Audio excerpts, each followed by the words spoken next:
Time Warner Audiobooks presents Rich Dad, Poor Dad, written by Robert Kiyosaki with Sharon L. Lecter, CPA, and read by Stephen Hoy, featuring an introduction by Robert Kiyosaki.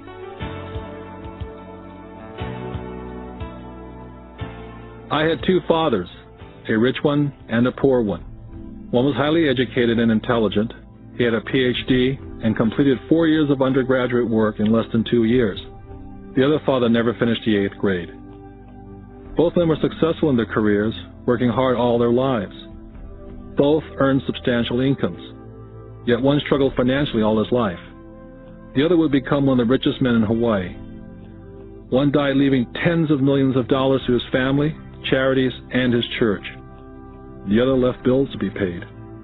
Both men were strong, charismatic, and influential. Both men offered me advice, but they did not advise the same things. Both men believed strongly in education, but did not recommend the same course of study. If I had had only one dad, I would have had to accept or reject his advice. Having two dads advising me offered me the choice of contrasting points of view, one of a rich man and one of a poor man. Instead of simply accepting or rejecting one or the other, I found myself thinking more, comparing, and then choosing for myself. The problem was, the rich man was not rich yet, and the poor man not yet poor. Both were just starting out on their careers, and both were struggling with money and families.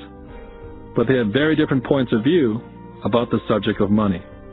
For example, one dad would say, "The love of money is the root of all evil." The other, "The lack of money is the root of all evil." As a young boy, having two strong fathers, both influencing me, was difficult. I wanted to be a good son and listen, but the two fathers did not say the same things.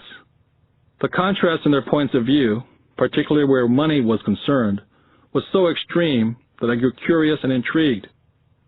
I began to start thinking for long periods of time about what each was saying. Much of my private time was spent reflecting, asking myself questions such as, "Why does he say that?" And then asking the same question of the other dad's statement. It would have been much easier to simply say, "Yeah, he's right, I agree with that," or to simply reject the point of view by saying, "The old man doesn't know what he's talking about." Instead, having two dads whom I love forced me to think and ultimately choose a way of thinking for myself. As a process, choosing to think for myself turned out to be much more valuable in the long run, rather than simply accepting or rejecting a single point of view. One of the reasons the rich get richer, the poor get poorer, and the middle class struggles in debt is because the subject of money is taught at home, not in school. Most of us learn about money from our parents. So what can a poor parent tell their child about money? They simply say, "Stay in school and study hard." The child may graduate with excellent grades, but with a poor person's financial programming and mindset. It was learned while the child was young. Money is not taught in schools. Schools focus on scholastic and professional skills, but not financial skills. This explains how smart bankers, doctors, and accountants who earn excellent grades in school may still struggle financially all their lives. Our staggering national debt is due in large part to highly educated politicians and government officials making financial decisions with little or no training on the subject of money. I often look ahead to the new millennium and wonder what will happen when we have millions of people who will need financial and medical assistance. They will be dependent upon their families or the government for financial support. What will happen when Medicare and Social Security run out of money? How will a nation survive if teaching children about money continues to be left to parents, most of whom will be, or already are, poor? Because I had two influential fathers, I learned from both of them. I had to think about each dad's advice, and in doing so, I gained valuable insight into the power and effect of one's thoughts on one's life. For example, one dad had a habit of saying, "I can't afford it." The other dad forbade those words to be used. He insisted I say, "How can I afford it?" One is a statement, and the other is a question. One lets you off the hook, and the other forces you to think. My soon-to-be-rich dad would explain that by automatically saying the words, "I can't afford it," your brain stops working. By asking the question, "How can I afford it?" your brain is put to work. He did not mean buy everything you wanted. He was fanatical about exercising your mind, the most powerful computer in the world. My brain gets stronger every day because I exercise it. The stronger it gets, the more money I can make. He believed that automatically saying, "I can't afford it," was a sign of mental laziness. Although both dads worked hard, I noticed that one dad had a habit of putting his brain to sleep when it came to money matters, and the other had a habit of exercising his brain. The long-term result was that one dad grew stronger financially and the other grew weaker. It is not much different from a person who goes to the gym to exercise on a regular basis versus someone who sits on the couch watching television. Proper physical exercise increases your chances for health, and proper mental exercise increases your chances for wealth. Laziness decreases both health and wealth. My two dads had opposing attitudes and thought. One dad thought that the rich should pay more in taxes and take care of those less fortunate. The other said, taxes punish those who produce and reward those who don't produce. One dad recommended, study hard so you can find a good company to work for. The other recommended, study hard so you can find a good company to buy. One dad said, the reason I'm not rich is because I have you kids. The other said, the reason I must be rich is because I have you kids. One dad encouraged talking about money and business at the dinner table. The other forbade the subject of money to be discussed over a meal. One said, when it comes to money, play it safe and don't take risks. The other said, learn to manage risk. One believed, our home is our largest investment and our greatest asset. The other believed, my house is a liability, and if your house is your largest investment, you're in trouble. Both dads paid their bills on time, yet one paid his bills first, while the other paid his bills last. Being a product of two strong dads allowed me the luxury of observing the effects different thoughts have on one's life. I noticed that people really do shape their life through their thoughts. For example, my poor dad always said, I'll never be rich, and that prophecy became reality. My rich dad, on the other hand, always referred to himself as rich. He would say things like, I'm a rich man, and rich people don't do this. Even when he was flat broke, after a major financial setback, he continued to refer to himself as a rich man. He would cover himself by saying, there's a difference between being poor and being broke. Broke is temporary, and poor is eternal. My poor dad would also say, I'm not interested in money, or money doesn't matter. My rich dad always said, money is power. The power of our thoughts may never be measured or appreciated, but it became obvious to me as a young boy to be aware of my thoughts and how I expressed myself. I noticed that my poor dad was poor not because of the amount of money he earned, which was significant, but because of his thoughts and his actions. As a young boy, having two fathers, I became acutely aware of being careful which thoughts I chose to adopt as my own. Whom should I listen to? My rich dad or my poor dad? Although both men had tremendous respect for education and learning, they disagreed in what they thought was important to learn. One wanted me to study hard, earn a degree, and get a good job to work for money. He wanted me to study to become a professional, an attorney, or an accountant, or to go to business school for my MBA. The other encouraged me to study to be rich, to understand how money works, and learn how to have it work for me. I don't work for money, were the words he would repeat over and over. Money works for me. At the age of 9, I decided to listen to and learn from my rich dad about money. In doing so, I chose not to listen to my poor dad, even though he was the one with all the college degrees. Once I made up my mind whom to listen to, my education about money began.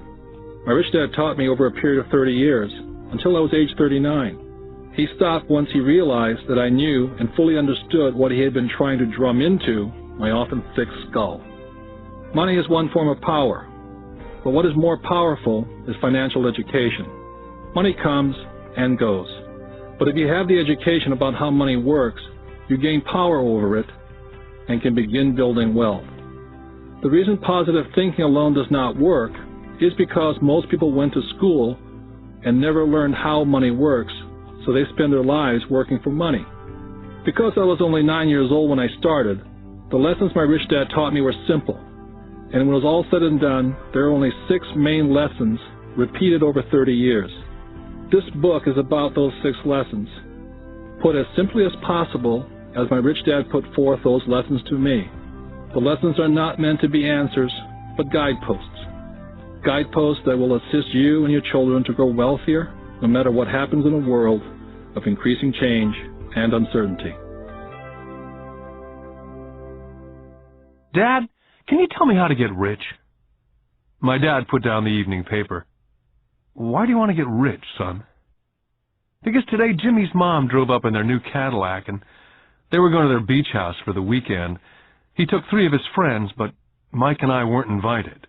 They told us we weren't invited because we were poor kids. They did? My dad asked incredulously. Yeah, they did, I replied in a hurt tone. My dad silently shook his head, pushed his glasses up the bridge of his nose, and went back to reading his paper. I stood waiting for an answer. The year was 1956. I was 9 years old. By some twist of fate, I attended the same public school where the rich people sent their kids. We were primarily a sugar plantation town. The managers of the plantation and the other affluent people of the town, such as doctors, business owners, and bankers, sent their children to this school, grades 1 to 6. After grade 6, their children were generally sent off to private schools. Because my family lived on one side of the street, I went to this school. Had I lived on the other side of the street, I would have gone to a different school with kids from families more like mine. After grade 6, these kids and I would go on to the public intermediate and high school. There was no private school for them or for me. My dad finally put down the paper. Well, son, he began slowly, if you want to be rich, you have to learn to make money. How do I make money? I asked. Well, use your head, son, he said, smiling, which really meant, that's all I'm going to tell you, or, I don't know the answer, so don't embarrass me. The next morning, I told my best friend Mike what my dad had said. As best I could tell, Mike and I were the only poor kids in this school. Mike was like me in that he was in this school by a twist of fate. Someone had drawn a jog in a line for the school district, and we wound up in school with the rich kids. So what do we do to make money? Mike asked. I don't know, I said. But do you want to be my partner? He agreed. And so on that Saturday morning, Mike became my first business partner. We spent all morning coming up with ideas on how to make money. Finally, that afternoon, a bolt of lightning came through our heads. It was an idea that Mike had gotten from a science book he'd read. Excitedly, we shook hands, and the partnership now had a business. For the next several weeks, Mike and I ran around our neighborhood, knocking on doors and asking our neighbors if they'd save their toothpaste tubes for us. With puzzled looks, most adults consented with a smile. Some asked us what we were doing, to which we replied, "We can't tell you. It's a business secret." My mom grew distressed as the weeks wore on. We had selected a site next to her washing machine as the place we would stockpile our raw materials. In a brown cardboard box that one time held ketchup bottles, our little pile of used toothpaste tubes began to grow. One day my dad drove up to see 2 9-year-old boys in the driveway with a production line operating at full speed. Fine white powder everywhere. On a long table were small milk cartons from school, and our family's hibachi grill was glowing with red-hot coals at maximum heat. Dad walked up cautiously, having to park the car at the base of the driveway, since the production line blocked the carport. As he got closer, he saw a steel pot sitting on top of the coals, with the toothpaste tubes being melted down. In those days, toothpaste did not come in plastic tubes. The tubes were made of lead. So once the paint was burned off, the tubes were dropped in a small steel pot, melted until they became liquid, and with my mom's pot holders, we were pouring the lead through a small hole in the top of the milk cartons. The milk cartons were filled with plaster of Paris. The white powder everywhere was the plaster before we mixed it with water. The milk cartons were the outer containers for plaster of Paris molds. My dad watched as we carefully poured the molten lead through a small hole in the top of the plaster of Paris cube. "What are you boys doing?" he asked with a cautious smile. "We're doing what you told me to do. We're going to be rich," I said. "Yep," said Mike, grinning and nodding his head. "We're partners." "And what is in those plaster molds?" Dad asked. "Watch," I said. "This should be a good batch." With a small hammer, I tapped at the seal that divided the cube in half. Cautiously, I pulled up the top half of the plaster mold, and a lead nickel fell out. "Oh, my God," my dad said. "You're casting nickels out of lead." "That's right," Mike said. "We're making money." My dad smiled and shook his head. Along with a fire and a box of spent toothpaste tubes in front of him were two little boys covered with white dust and smiling from ear to ear. He asked us to put everything down and sit with him on the front step of our house. With a smile, he gently explained what the word counterfeiting meant. Our dreams were dashed. "You mean this is illegal?" asked Mike. "Yes, it is illegal," my dad said gently. "But you boys have shown great creativity and original thought. Keep going. I'm really proud of you." Disappointed, Mike and I sat in silence for about 20 minutes before we began cleaning up our mess. The business was over on opening day. Sweeping the powder up, I looked at Mike and said, "I guess Jimmy and his friends are right. We are poor." My father was just leaving as I said that. "Boys," he said, "you're only poor if you give up. The most important thing is that you did something. Most people only talk and dream of getting rich. You've done something. I'm very proud of the two of you. I will say it again. Keep going. Don't quit." Mike and I stood there in silence. They were nice words, but we still did not know what to do. "So how come you're not rich, Dad?" I asked. "Because I chose to be a school teacher. School teachers really don't think about being rich. We just like to teach. I wish I could help you, but I really don't know how to make money." Mike and I turned and continued our cleanup. "I know," said my dad. "If you boys want to learn how to be rich, don't ask me. Talk to your dad, Mike." "My dad?" asked Mike with a scrunched-up face. "Yeah, your dad," repeated my dad with a smile. "Your dad and I have the same banker, and he raves about your father. He's told me several times that your father is brilliant when it comes to making money. He seems to be building an empire, and I suspect in a few years he will be a very rich man."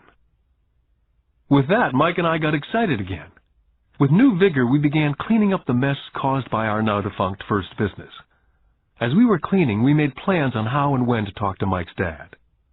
The problem was that Mike's dad worked long hours and often did not come home until late.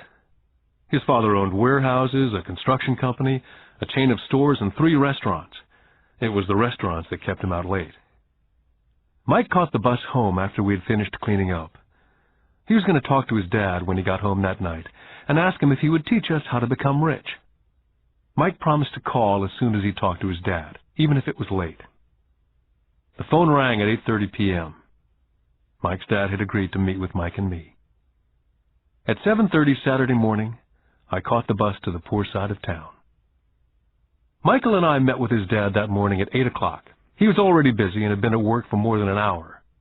His construction supervisor was just leaving in his pickup truck as I walked up to his simple, small, and tidy home. Mike met me at the door. "Dad's on the phone, and he said to wait on the back porch," Mike said as he opened the door. The old wooden floor creaked as I stepped across the threshold of this aging house. There was a cheap mat just inside the door. That mat was there to hide the years of wear from countless footsteps that the floor had supported. Although clean, it needed to be replaced. I felt claustrophobic as I entered the narrow living room, which was filled with old, musty, overstuffed furniture that today would be collector's items. Sitting on the couch were 2 women, a little older than my mom. Across from the women sat a man in workman's clothes. They smiled as Mike and I walked past them, heading for the kitchen, which led to the porch that overlooked the backyard. I smiled back shyly. "Who are those people?" I asked. Oh, they work for my dad. The older man runs his warehouses, and the women are the managers of the restaurants. And you saw the construction supervisor who's working on a road project about 50 miles from here. His other supervisor, who's building a tract of houses, had already left before you got here. Does this go on all the time, I asked. Not always, but quite often, said Mike, smiling as he pulled up a chair to sit down next to me. I asked him if he'd teach us to make money, Mike said. Oh? And what did he say to that? I asked with cautious curiosity. Well, he had a funny look on his face at first, and then he said he would make us an offer. Oh, I said, rocking my chair back against the wall. I sat there perched on two rear legs of the chair. Mike did the same thing. Suddenly, Mike's dad burst through the rickety screen door and onto the porch. Mike and I jumped to our feet, not out of respect, but because we were startled. Ready, boys? Mike's dad asked, as he pulled up a chair to sit down with us. We nodded our heads as we pulled our chairs away from the wall to sit in front of him. He was a big man, about 6 feet tall and 200 pounds. Mike says that you want to learn how to make money. Is that correct, Robert? I nodded my head quickly, but with a little intimidation. He had a lot of power behind his words and smile. Okay, here's my offer. I'll teach you, but I won't do it classroom style. You work for me, and I'll teach you. You don't work for me, I don't teach you. I can teach you faster if you work, and I'm wasting my time if you just want to sit and listen like you do in school. That's my offer. Take it or leave it. May I ask a question first, I asked. Nope, take it or leave it. I've got too much work to do to waste my time.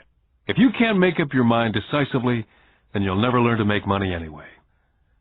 Take it, I said. Take it, said Mike. Good, said Mike's dad. Mrs. Martin will be by in 10 minutes. After I'm through with her, you ride with her to my superette, and you can begin working. I'll pay you 10 cents an hour, and you will work for 3 hours every Saturday. But I have a softball game today, I said. Mike's dad lowered his voice to a stern tone. Take it or leave it, he said. I'll take it, I replied, choosing to work and learn instead of playing softball. By 9 a.m. on a beautiful Saturday morning, Mike and I were working for Mrs. Martin. She was a kind and patient woman. She always said that Mike and I reminded her of her 2 sons who were grown and gone. Although kind, she believed in hard work, and she kept us working. She was a taskmaster.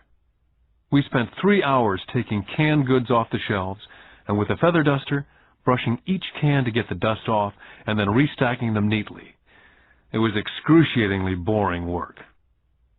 For 3 weeks, Mike and I reported to Mrs. Martin and worked our 3 hours. By noon, our work was over, and she dropped 3 little dimes in each of our hands.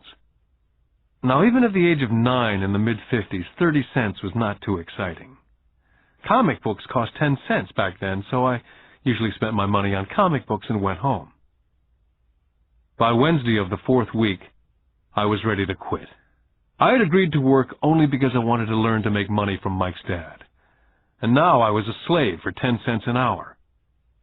On top of that, I had not seen Mike's dad since that first Saturday. I'm quitting, I told Mike at lunchtime. The school lunch was miserable. School was boring, and now I didn't even have my Saturdays to look forward to. But it was the 30 cents that really got to me. Mike smiled. Dad said this would happen. He said to meet with him when you were ready to quit. What? I said indignantly. He's been waiting for me to get fed up? Sort of, Mike said. Dad's kind of different.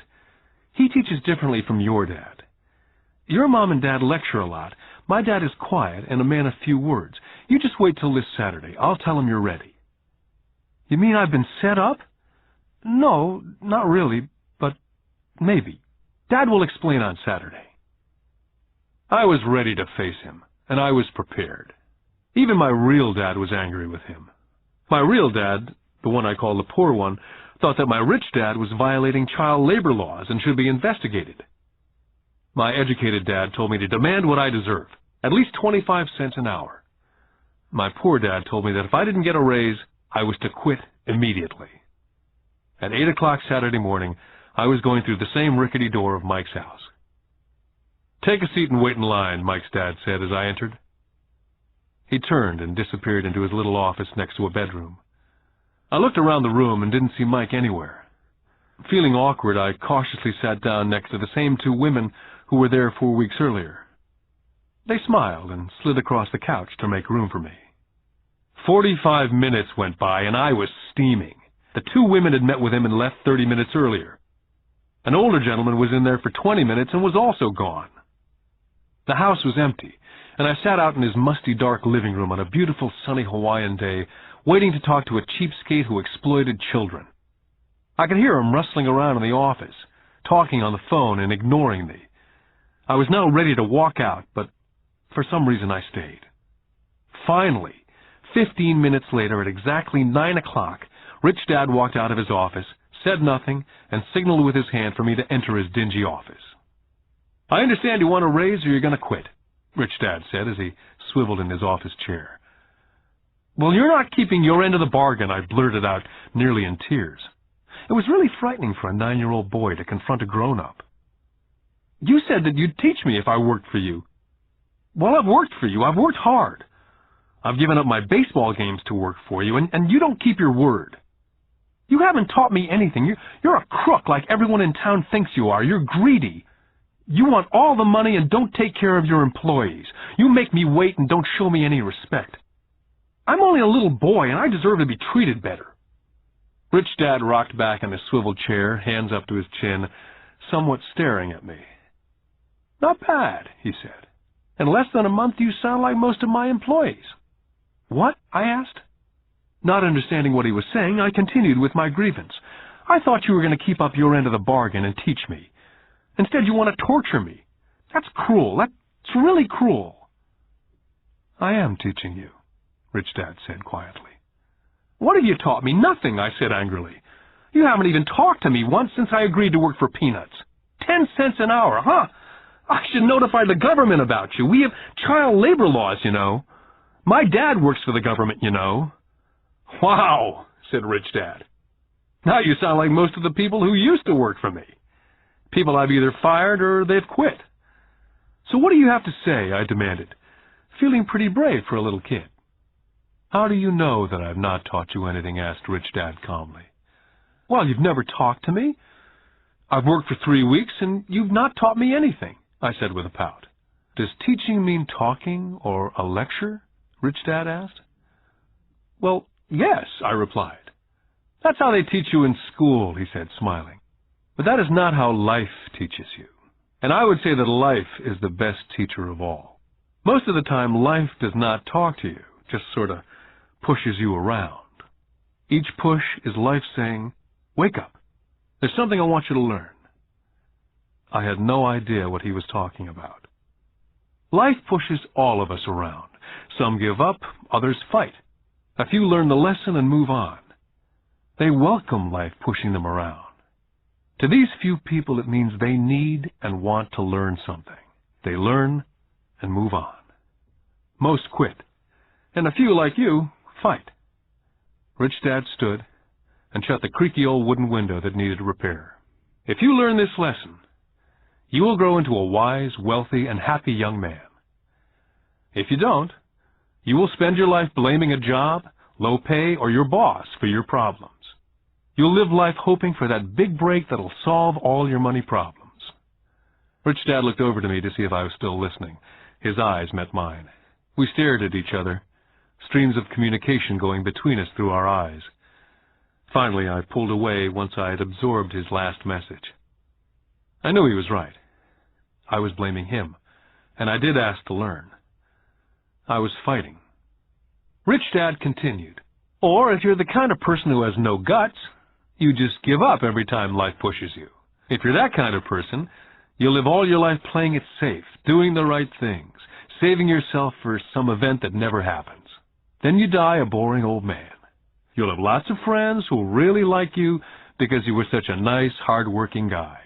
You spent a life playing it safe, doing the right things. But the truth is, you let life push you into submission. Deep down, you were terrified of taking risks. You really wanted to win, but the fear of losing was greater than the excitement of winning. Deep inside, you and only you will know that you didn't go for it. You chose to play it safe." Our eyes met again. For 10 seconds we looked at each other, only pulling away once the message was received. "You've been pushing me around?" I asked. "Some people might say that," smiled Rich Dad. "I would say that I just gave you a taste of life." "What taste of life?" I asked, still angry but not curious. "You boys are the first people that have ever asked me to teach them how to make money. I have more than 150 employees, and not one of them has asked me what I know about money. They ask me for a job and a paycheck, but never to teach them about money. So most will spend the best years of their lives working for money, not really understanding what it is they're working for." I sat there listening intently. "So when Mike told me about you wanting to learn how to make money, I decided to design a course that was close to real life. I could talk till I was blue in the face, but you wouldn't hear a thing. So I decided to let life push you around a bit so you could hear me. That's why I only paid you 10 cents. "So what is the lesson I learned from working for only 10 cents an hour?" I asked. "That you're cheap and exploit your workers?" Rich Dad laughed heartily. "You best change your point of view. Stop blaming me, thinking I'm the problem. If you think I'm the problem, then you have to change me. If you realize that you're the problem, then you can change yourself, learn something, and grow wiser." "But you only pay me 10 cents. "So what are you learning?" Rich Dad asked, smiling. "That you're cheap," I said with a sly grin. "See, you think I'm the problem," said Rich Dad. "But you are. Well, keep that attitude and you learn nothing. Keep the attitude that I'm the problem, and what choices do you have?" "Well, if you don't pay me more or show me more respect and teach me, I'll quit." "Well put," Rich Dad said. And that's exactly what most people do. They quit and go looking for another job, better opportunity, and higher pay, actually thinking that a new job or more pay will solve the problem. In most cases, it won't. "So what will solve the problem?" I asked. "Just take this measly 10 cents an hour and smile?" Rich Dad smiled. "That's what the other people do. Just accept a paycheck, knowing that they and their family will struggle financially. But that's all they do. Waiting for a raise, thinking that more money will solve the problem. Most just accept it, and some take a second job working harder, but again accepting a small paycheck." I sat staring at the floor, beginning to understand the lesson Rich Dad was presenting. I could sense it was a taste of life. Finally, I looked up and repeated the question. "So what will solve the problem?" "This," he said, tapping me gently on the head. "This stuff between your ears." It was at that moment that Rich Dad shared the pivotal point of view that separated him from his employees and my poor dad, and led him to eventually become one of the richest men in Hawaii, while my highly educated but poor dad struggled financially all his life. It was a singular point of view that made all the difference over a lifetime. Rich Dad said over and over this point of view, which I call lesson number 1. The rich don't work for money. On that bright Saturday morning, I was learning a completely different point of view from what I'd been taught by my poor dad. At the age of 9, I grew aware that both dads wanted me to learn. Both dads encouraged me to study, but not the same things. My highly educated dad recommended that I do what he did. "Son, I want you to study hard, get good grades, so you can find a safe, secure job with a big company, and make sure it has excellent benefits." My rich dad wanted me to learn how money works, so I could make it work for me. These lessons I would learn through life with his guidance, not because of a classroom. My rich dad continued my first lesson. "I'm glad you get angry about working for 10 cents an hour. If you'd not gotten angry, and had gladly accepted it, I would have to tell you that I could not teach you. You see, true learning takes energy, passion, a burning desire. Anger is a big part of that formula, for passion is anger and love combined.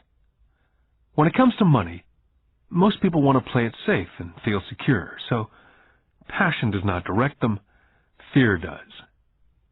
"So is that why they'll take a job with low pay?" I asked. "Yes," said Rich Dad.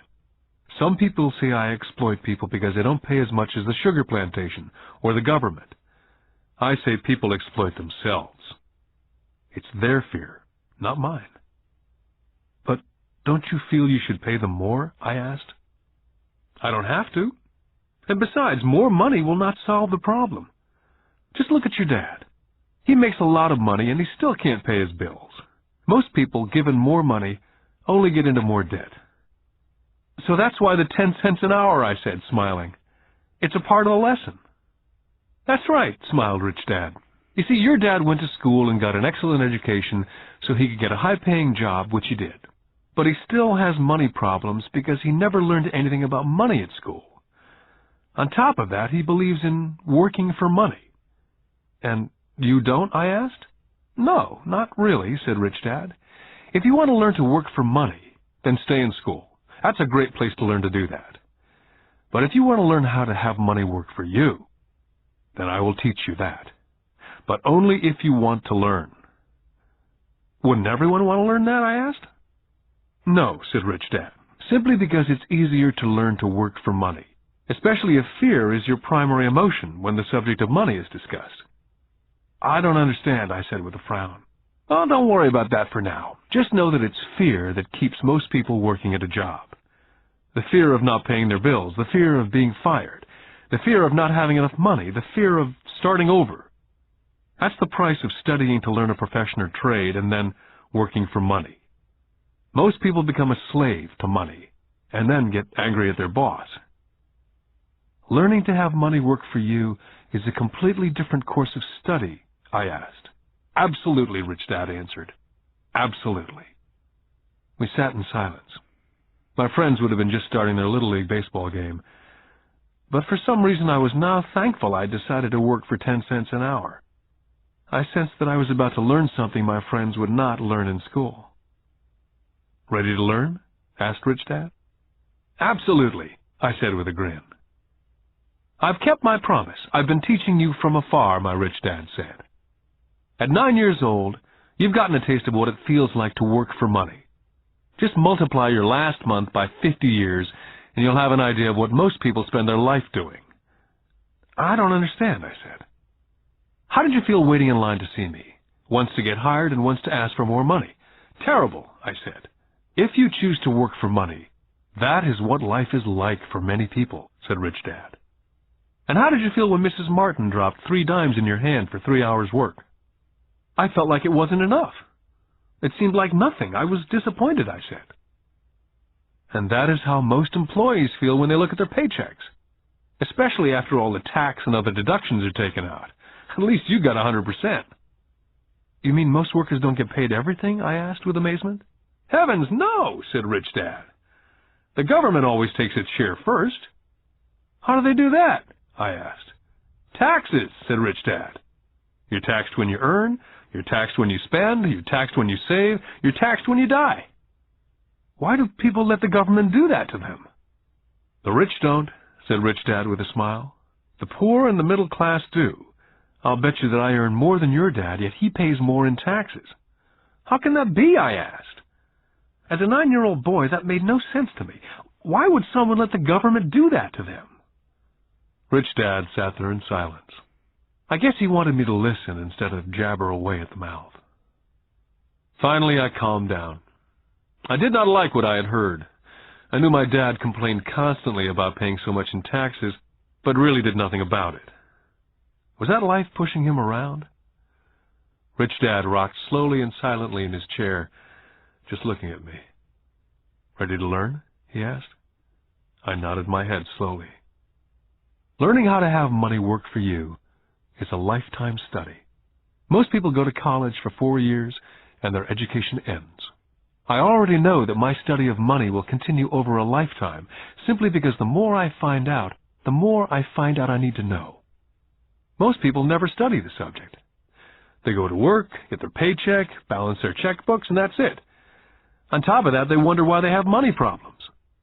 Then they think that more money will solve the problem. Few realize that it's their lack of financial education that is the problem. So, my dad has tax problems because he doesn't understand money? I asked, confused. Look, said Rich Dad, taxes are just one small section on learning how to have money work for you. Today, I just wanted to find out if you still have the passion to learn about money. Most people don't. They want to go to school, learn a profession, have fun at their work, and earn lots of money. One day they wake up with big money problems, and then they can't stop working. That's the price of only knowing how to work for money, instead of studying how to have money work for you. So, do you still have the passion to learn? Asked Rich Dad. I nodded my head. Good, said Rich Dad. Now get back to work. This time I will pay you nothing. What? I asked in amazement. You heard me. Nothing. You'll work the same 3 hours every Saturday, but this time you will not be paid 10 cents an hour. You said you wanted to learn to not work for money, so I'm not going to pay you anything. I couldn't believe what I was hearing. I've already had this conversation with Mike. He's already working, dusting, and stacking canned goods for free. You better hurry up and get back there. I stood there, still not believing what a raw deal I'd been handed. Here I came to ask for a raise, and now I was being told to keep working for nothing. Rich Dad tapped me on the head and said, "Use this. Now get out of here." I didn't tell my poor dad I wasn't being paid. He would not have understood, and I did not want to try to explain something that I did not yet understand myself. For 3 more weeks, Mike and I worked for 3 hours every Saturday for nothing. The work didn't bother me, and the routine got easier. It was the missed baseball games and not being able to afford to buy a few comic books that got to me. Rich Dad stopped by at noon on the 3rd week. We heard his truck pull up in the parking lot and sputter when the engine was turned off. He entered the store and greeted Mrs. Martin with a hug. After finding out how things were going in the store, he reached into the ice cream freezer, pulled out 2 bars, paid for them, and signaled to Mike and me, "Let's go for a walk, boys." We crossed the street, dodging a few cars, and walked across a large grassy field where a few adults were playing softball. Sitting down at a remote picnic table, he handed Mike and me the ice cream bars. "How's it going, boys?" "Okay," Mike said. I nodded in agreement. "Learn anything yet?" Rich Dad asked. Mike and I looked at each other, shrugged our shoulders, and shook our heads in unison. "Well, you boys had better start thinking. You're staring at one of life's biggest lessons. If you learn the lesson, you'll enjoy a life of great freedom and security. If you don't learn the lesson, you'll wind up like Mrs. Martin and most of the people playing softball in this park. They work very hard for a little money, clinging to the illusion of job security, looking forward to a 3-week vacation each year and a skimpy pension after 45 years of work. Now, if that excites you, I'll give you a raise to 25 cents an hour." "But these are good, hard-working people. Are you making fun of them?" I demanded. A smile came over Rich Dad's face. "Mrs. Martin's like a mother to me, and I would never be that cruel. I may sound cruel because I'm doing my best to point something out to the 2 of you. I want to expand your point of view so you can see something most people never have the benefit of seeing because their vision is too narrow. Most people never see the trap they're in." Mike and I sat there uncertain of his message. He sounded cruel, yet we could sense he was desperately wanting us to know something. With a smile, Rich Dad said, "Doesn't that 25 cents an hour sound good? Doesn't that make your heart beat a little faster?" I shook my head no, but it really did. 25 cents an hour would be big bucks to me. "Okay, I'll pay you $1 an hour," Rich Dad said with a sly grin. Now my heart was beginning to race. My brain was screaming, "Take it, take it." I could not believe what I was hearing. Still, I said nothing. "Okay, $2 an hour." My little 9-year-old brain and heart nearly exploded. After all, it was 1956, and being paid $2 an hour would have made me the richest kid in the world. I couldn't imagine earning that kind of money. I wanted to say yes, but somehow my mouth stayed silent. Maybe my brain had overheated and blown a fuse, but deep down I badly wanted that $2 an hour. The ice cream had melted and was running down my hand. Rich Dad was looking at 2 boys staring back at him, eyes wide open and brains empty. He knew that he was testing us, and he knew there was part of our emotions that wanted to take the deal. "Okay," he said, $5 an hour. Suddenly there was a silence from inside me. Something had changed. The offer was too big, and had gotten ridiculous. Not too many grown-ups in 1956 made more than $5 an hour. The temptation disappeared and a calm set in. Slowly I turned to my left to look at Mike. He looked back at me. The part of my soul that was weak and needy was silenced. The part of me that had no price took over. There was a calm and a certainty about money that entered my brain and my soul. I knew Mike had gotten to that point also. "Good," Rich Dad said softly. "Most people have a price. And they have a price because of human emotions named fear and greed. First, the fear of being without money motivates us to work hard. And then once we get that paycheck, greed or desire starts us thinking about all the wonderful things money can buy. The pattern is then set." "What pattern?" I asked. "The pattern of get up, go to work, pay bills, get up, go to work, pay bills." Their lives are then run forever by two emotions, fear and greed. Offer them more money, and they continue the cycle by also increasing their spending. This is what I call the rat race. "There is another way?" Mike asked. "Yes," said Rich Dad slowly, "but only a few people find it." "And what is that way?" Mike asked. "That's what I hope you boys will find out as you work and study with me. That is why I took away all forms of pay." "Any hints?" Mike asked. "We're kind of tired of working hard, especially for nothing." "Well, the first step is telling the truth," said Rich Dad. "We haven't been lying," I said. "I did not say you were lying. I said to tell the truth," Rich Dad came back. "The truth about what?" I asked. "How you're feeling," Rich Dad said. "You don't have to say it to anyone else, just yourself." "You mean the people in this park, the people who work for you, Mrs. Martin, they don't do that?" I asked. "I doubt it," Rich Dad said. "Instead, they feel the fear of not having money. Instead of confronting the fear, they react instead of think. They react emotionally instead of using their heads," Rich Dad said, tapping us on our heads. "Then they get a few bucks in their hands, and again the emotion of joy and desire and greed take over. And again they react instead of think." "So their emotions do their thinking," Mike said. "That's correct," said Rich Dad. "Money is running their lives, and they refuse to tell the truth about that. Money is in control of their emotions, and hence their souls." Rich Dad sat quietly, letting his words sink in. Realizing we had absorbed as much as possible of what he was talking about, Rich Dad said, "I want you boys to avoid that trap. That is really what I want to teach you. Not just to be rich, because being rich does not solve the problem." "It doesn't?" I asked, surprised. "No, it doesn't. Let me finish with the other emotion, which is desire. Some call it greed, but I prefer desire. It's perfectly normal to desire something better, prettier, more fun or exciting.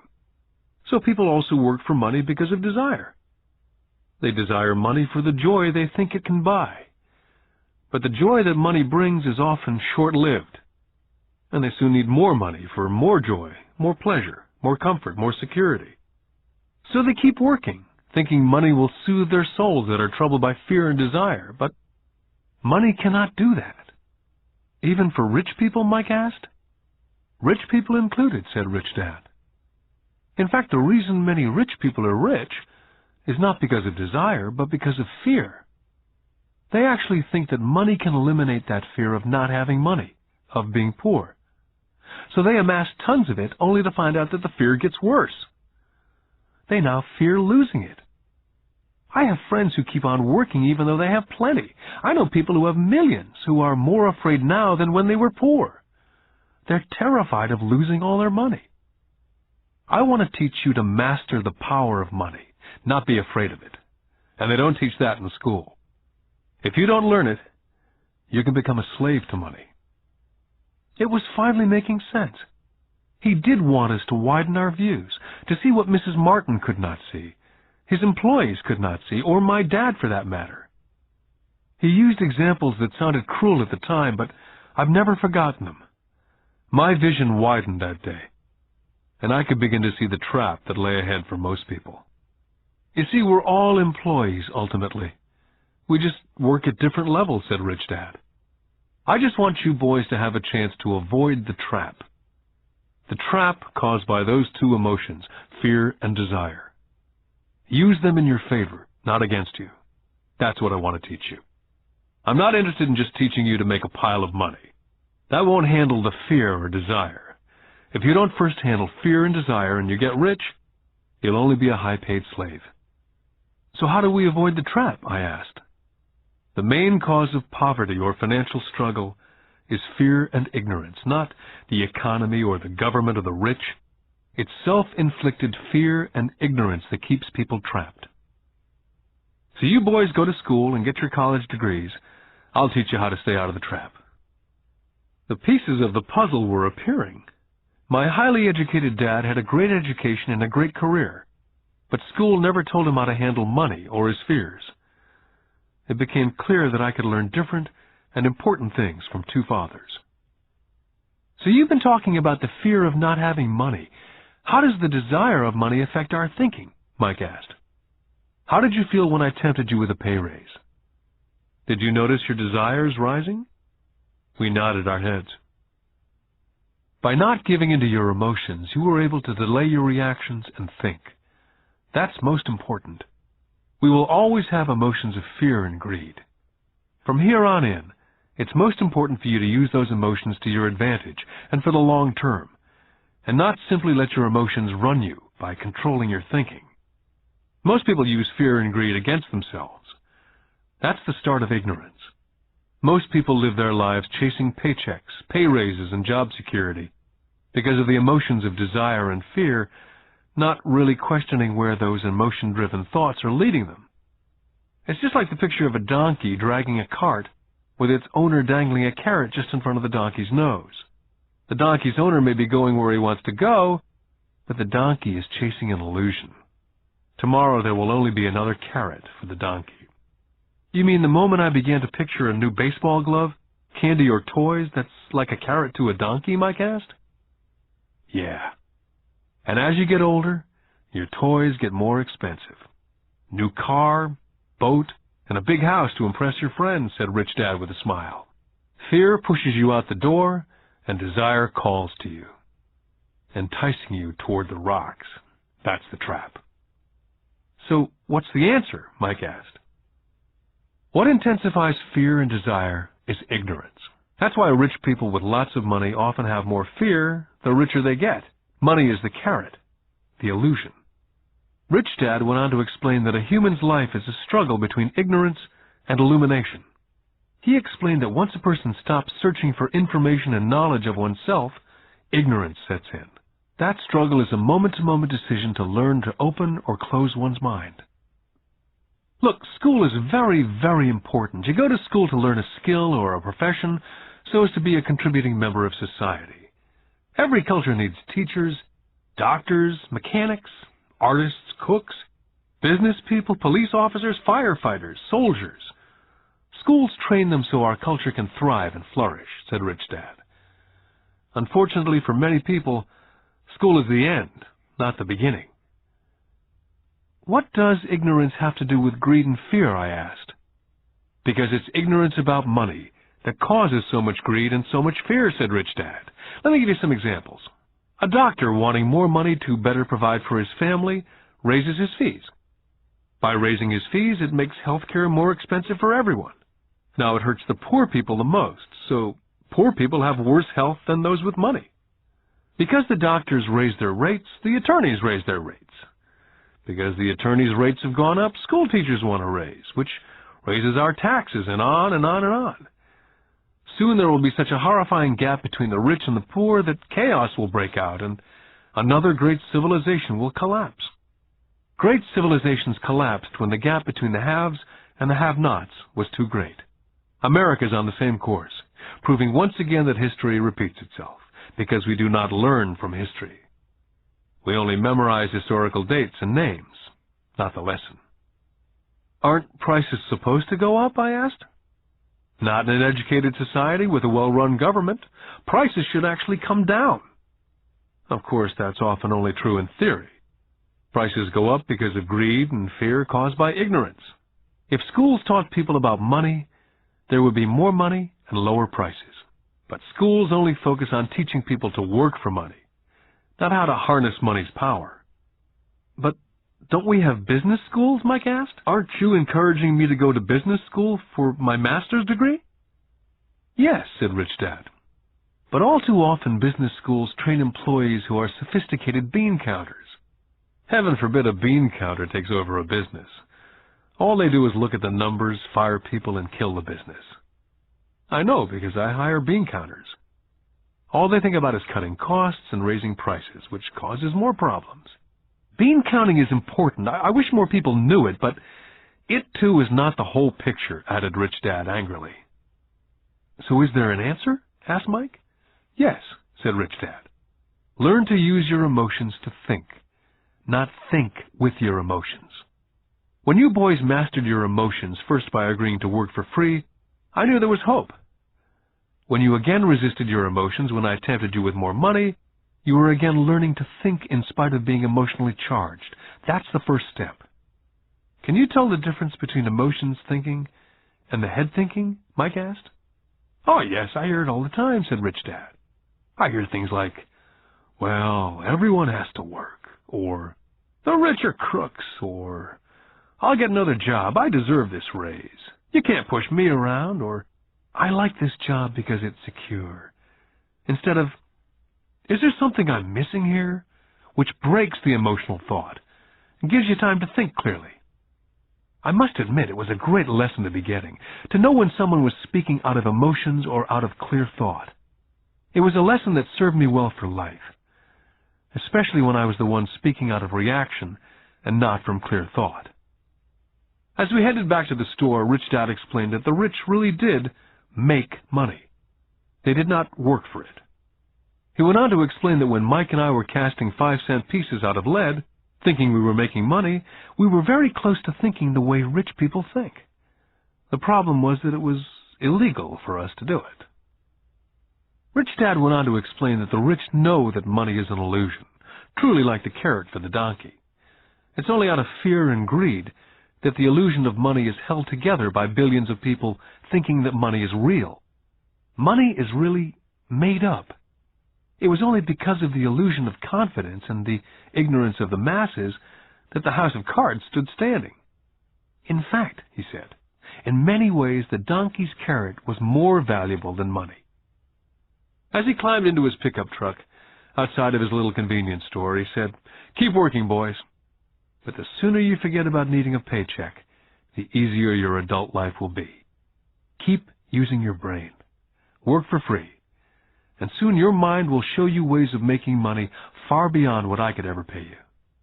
You'll begin to see opportunities right in front of you that in the past would have gone unnoticed." Mike and I picked up our things from the store and waved goodbye to Mrs. Martin. We went back to the park, to the same picnic bench, and spent several more hours thinking and talking. We spent the next week at school thinking and talking. For 2 more weeks, we kept thinking and talking and working for free. At the end of the second Saturday, I was again saying goodbye to Mrs. Martin and looking at the comic book stand with a longing gaze. The hard thing about not even getting 30 cents every Saturday was that I didn't have any money to buy comic books. Suddenly, as Mrs. Martin was saying goodbye to Mike and me, I saw something she was doing that I'd never seen her do before. I mean, I'd seen her do it, but I never took notice of it. Mrs. Martin was cutting the front page of the comic book in half. She was keeping the top half of the comic book cover and throwing the rest of the comic book into a large brown cardboard box. When I asked her what she did with the comic books, she said, "I throw them away.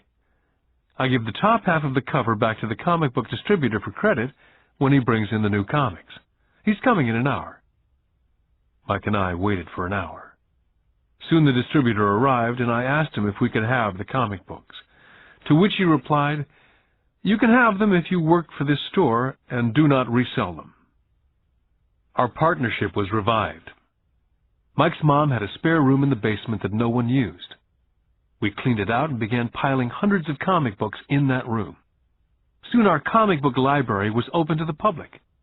We hired Mike's younger sister, who loved to study, to be head librarian. She charged each child 10 cents admission to the library, which was open from 2:30 to 4:30 p.m. every day after school. The customers, the children of the neighborhood, could read as many comics as they could in 2 hours. It was a bargain for them, since a comic cost 10 cents each, and they could read 5 or 6 in 2 hours. Mike's sister would check the kids as they left to make sure they weren't borrowing any comic books. She also kept the books, logging in how many kids showed up each day, who they were, and any comments they might have. Mike and I averaged $9.50 per week over a 3-month period. We paid his sister $1 a week and allowed her to read the comics for free, which she rarely did since she was always studying. Mike and I kept our agreement by working in the store every Saturday and collecting all the comic books from the different stores. We kept our agreement to the distributor by not selling any comic books. We burned them once they got too tattered. We tried opening a branch office, but we could never quite find someone as dedicated as Mike's sister we could trust. At an early age, we found out how hard it was to find good staff. 3 months after the library first opened, a fight broke out in the room. Some bullies from another neighborhood pushed their way in and started it. Mike's dad suggested we shut down the business. So our comic book business was shut down, and we stopped working on Saturdays at the convenience store. Anyway, Rich Dad was excited because he had new things he wanted to teach us. He was happy because we'd learned our first lesson so well. We'd learned to have money work for us. By not getting paid for our work at the store, we were forced to use our imaginations to identify an opportunity to make money. By starting our own business, the comic book library, we were in control of our own finances, not dependent on an employer. The best part was that our business generated money for us, even when we weren't physically there. Our money worked for us. Instead of paying us money, Rich Dad had given us so much more. Lesson 2. Why Teach Financial Literacy? In 1990, my best friend Mike took over his father's empire and is in fact doing a better job than his dad did. We see each other once or twice a year on the golf course. He and his wife are wealthier than you could imagine. Rich Dad's empire is in great hands, and Mike is now grooming his son to take his place, as his dad groomed us. In 1994, I retired at the age of 47, and my wife Kim was 37. Retirement does not mean not working.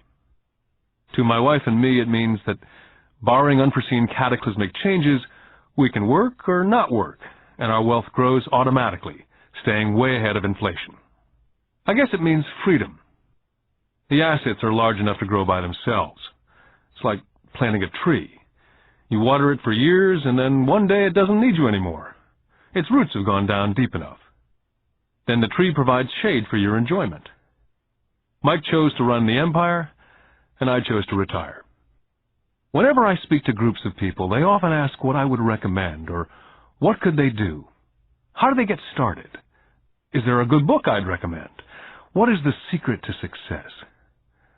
I simply say to them what my rich dad said back to me when I was a little kid. If you want to be rich, you need to be financially literate. That idea was drummed into my head every time we were together. As I said, my educated dad stressed the importance of reading books, while my rich dad stressed the need to master financial literacy. If you're going to build the Empire State Building, the first thing you need to do is dig a deep hole and pour a strong foundation. If you're going to build a home in the suburbs, all you need to do is pour a 6-inch slab of concrete. Most people, in their drive to get rich, are trying to build an Empire State Building on a 6-inch slab. Our school system, having been created in the agrarian age, believes in homes with no foundation dirt floors are still the rage. So kids graduate from school with virtually no financial foundation. One day, sleepless and deep in debt in suburbia, living the American dream, they decide that the answer to their financial problems is to find a way to get rich quick. Construction on the skyscraper begins. It goes up quickly, and soon, instead of the Empire State Building, we have the Leaning Tower of suburbia. The sleepless nights return. As for Mike and me in our adult years, both of our choices were possible. because we were taught to pour a strong financial foundation when we were just kids. Now, accounting is possibly the most boring subject in the world. It also could be the most confusing. But if you want to be rich, long term, it could be the most important subject. The question is, how do you take a boring and confusing subject and teach it to kids? The answer is, make it simple. My rich dad poured a strong financial foundation for Mike and me. Since we were just kids, he created a simple way to teach us. For years, he only drew pictures and used words. Mike and I understood the simple drawings, the jargon, the movement of money. And then in later years, Rich Dad began adding numbers. Most importantly, you must know the difference between an asset and a liability, and buy assets. If you want to be rich, this is all you need to know. It is rule number 1. It is the only rule. This may sound absurdly simple, but most people have no idea how profound this rule is. Most people struggle financially because they do not know the difference between an asset and a liability. Rich people acquire assets. The poor and middle class acquire liabilities, but they think they are assets. When Rich Dad explained this to Mike and me, we thought he was kidding. Here we were nearly teenagers and waiting for the secret to get rich, and this was his answer. It was so simple that we had to stop for a long time to think about it. If it's that simple, how come everyone's not rich? I asked. Rich Dad smiled, because people do not know the difference between an asset and a liability. I remember asking, how could adults be so silly? If it's that simple, if it's that important, why would everyone not want to find out? It took our Rich Dad only a few minutes to explain what assets and liabilities were. To teach preteen boys, Rich Dad kept everything simple, using as many pictures as possible, as few words as possible, and no numbers for years. My Rich Dad simply drew a vertical box with a line through the middle. The top half was for income, and the bottom half was for expenses. Then beneath that box, he drew another box horizontally, which he divided into a left half for assets and a right half for liabilities. The income statement, often called a profit and loss statement, measures income and expenses, money in or money out. The second set of boxes is the balance sheet. It's called that because it's supposed to balance assets against liabilities. That relationship is vital to understand. The primary cause of financial struggle is simply not knowing the difference between an asset and a liability. The cause of the confusion is found in the definition of the two words. If you want a lesson in confusion, simply look up the words asset and liability in the dictionary. So my Rich Dad simply told two young boys the following. An asset is something that puts money in my pocket. A liability is something that takes money out of my pocket. This is really all you need to know. If you want to be rich, simply spend your life buying assets. If you want to be poor or middle class, spend your life buying liabilities. It's not knowing the difference that causes most of the financial struggle in the real world. My Rich Dad then drew 3 arrows on his diagram. He explained, the arrow represents the flow of cash, or cash flow. In 80% of most families, the financial story is a story of working hard in an effort to get ahead. It's not because they don't make money, but because they spend their lives buying liabilities instead of assets. The first arrow showed the cash flow pattern of a poor person or a young person still at home. The arrow goes into the income box from a job or salary. It then continues into the expense box. Expenses include taxes, rent, and everyday living expenses. It flows out the expense box and is gone. The second arrow Rich Dad drew represented the cash flow pattern of a middle-class person. The arrow flows from a job into the income box. It then flows into the liabilities box. Most middle-class people acquire many liabilities, such as a mortgage, a car loan, and credit card debt.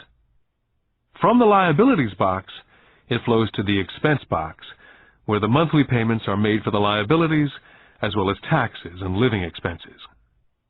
From there, it flows out the expense box and is gone. The third arrow is a pattern of a wealthy person. This arrow simply flows from the asset box into the income box.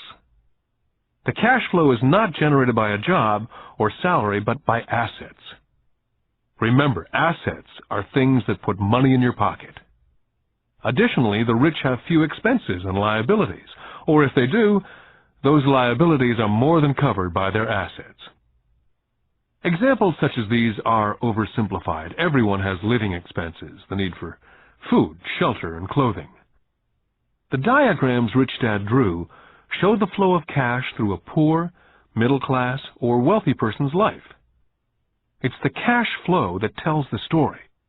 It's the story of how a person handles their money, what they do after they get the money in their hand. I cringe whenever I hear people ask me how to get rich quicker. Or how do they start? I often hear, I'm in debt, so I need to make more money. But more money will often not solve the problem. In fact, it may actually accelerate the problem. Money often makes obvious our tragic human flaws. Money often puts a spotlight on what we do not know.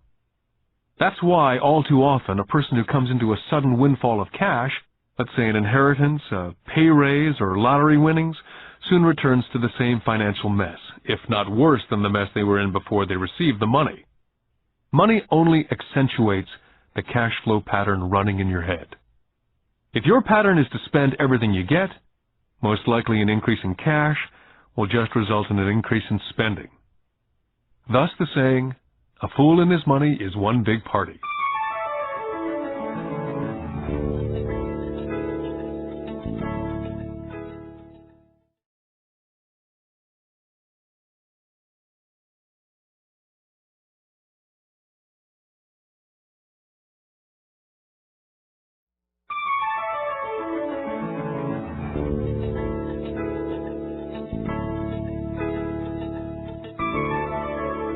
Because students leave school without financial skills, millions of educated people pursue their profession successfully, but later find themselves struggling financially.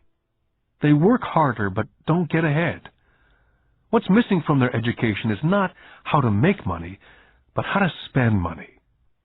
What to do after you make it. It's called financial aptitude. What to do with the money once you make it, how to keep people from taking it from you, how long you keep it, and how hard that money works for you. Most people cannot tell why they struggle financially because they don't understand cash flow. A person can be highly educated, professionally successful, and financially illiterate. These people often work harder than they need to because they learned how to work hard, but not how to have their money work for them. The moving picture show of hard-working people has a set pattern. Recently married, the happy, highly educated young couple move in together in one of their cramped rented apartments. Immediately they realize that they're saving money because two can live as cheaply as one. The problem is, the apartment is cramped. They decide to save money to buy their dream home so they can have kids. They now have two incomes, and they begin to focus on their careers. Their incomes begin to increase. As their incomes go up, their expenses go up as well, so there is little or no money to flow into the asset box. This means the only income they get comes from their jobs. The number one expense for most people is taxes. Many people think it's income tax, but for most Americans, their highest tax is Social Security. As an employee, it appears as if the Social Security tax, combined with the Medicare tax rate, is roughly 7.5%. But it's really 15%, since the employer must match the Social Security amount. In essence, it is money the employer cannot pay you. On top of that, you still have to pay income tax on the amount deducted from your wages for Social Security tax. Income you never receive because it went directly to Social Security through withholding. Then their liabilities go up. This is best demonstrated by going back to the young couple. As a result of their incomes going up, They decide to go out and buy the house of their dreams. Once in their house, they have a new tax, called property tax. Then they buy a new car, new furniture, and new appliances to match their new house. All of a sudden, they wake up, and their liabilities column is full of mortgage debt and credit card debt. They're now trapped in the rat race. A child comes along. They work harder. The process repeats itself. More money and higher taxes, also called bracket creep. A credit card comes in the mail. They use it. It maxes out. A loan company calls and says their greatest asset, their home, has appreciated in value. The company offers a bill consolidation loan because their credit is so good and tells them the intelligent thing to do is clear off the high-interest consumer debt by paying off their credit card.